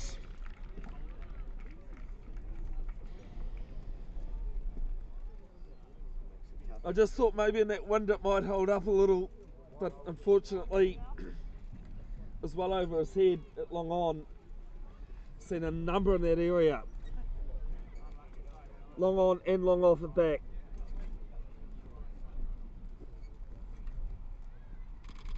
Low goes and swipes at it. Is there a touch? There is! There's a wicket! John Olo has to go! Harry Miller takes the catch. And there's another turning point in this game. Only 4 required. 2 wickets in hand. What a final this is. John Olo, though, has played an incredible innings. Unfortunately, just couldn't see his team over the line.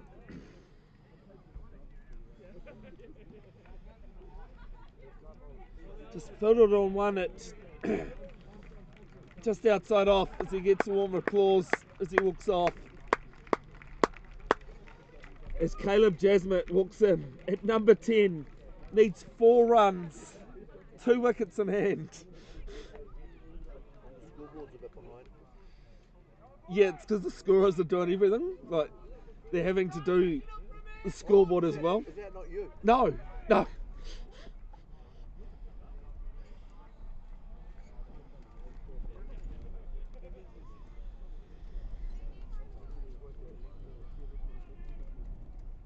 Wow, what a final. It's 7:15 local time, Sunday evening. It's a left-hander as well at the crease. Slip and play. Like mid-off and mid-on are up. Fine leg and third man are back. Diamond has 4 balls left in his spell. Goes full. Plays this to backward point. Some good fielding there. Tell you what, this only takes 1 ball. Not just, okay, you they need 4. But if Parnell can get them 9 down, super over could happen too. 3 runs, 2 wickets. Next ball, full again, straight to Pereira at cover point.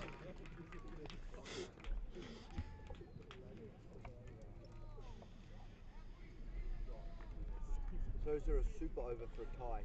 There's a super over, and then if they deem the light is too bad, it's a bowl off. Or who can hit the stumps? Yep. I think we're okay light-wise.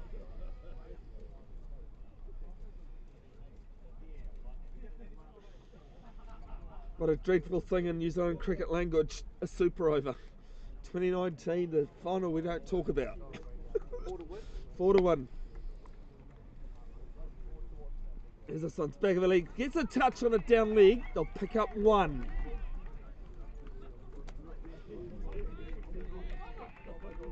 Three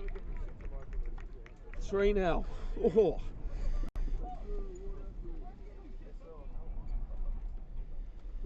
Thank you so much to Whitewater Vehicles Export for sponsoring me and managing to live stream this innings. A huge thanks to Robert Davey, a long-time friend. Here's our bottom edge. Flies through. They might come back. Oh, I think they've got time to come back for 2. They will. Scores are tied. Scores are tied with 2 wickets in hand. It ends the over. 277 for 8. This is not going to 50 overs. Super over could happen. 2 balls and we're in a super over. 2 wickets. 2 balls, 2 wickets. Sport is funny.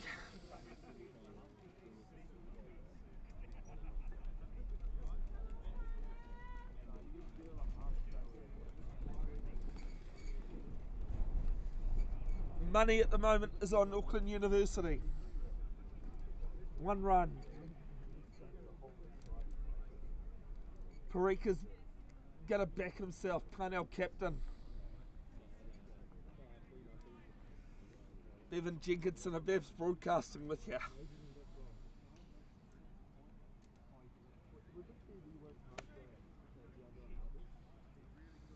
Everyone is up, other than mid-wicket. Mid-wicket is back for the slog.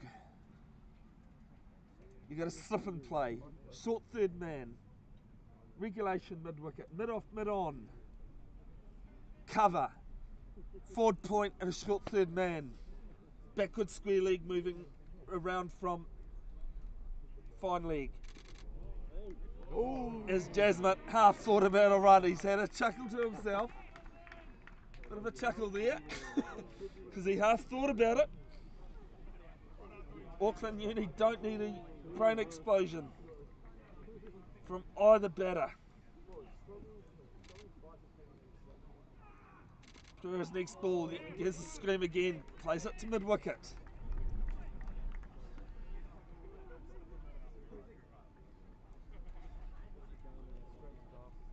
Again, don't forget, could be a super over if Parnell can pick up these 2 wickets. Goes after this. They'll win it! Auckland University, a 2024-25 Jeff Crowe Cup final winners. What an epic final we've had! They celebrate like anything. Well played, Parnell. Well done, commentator. Thank you very much. Don't forget, there'll be highlights, there'll be photos posted to Bev's Broadcasting official Facebook page in coming days.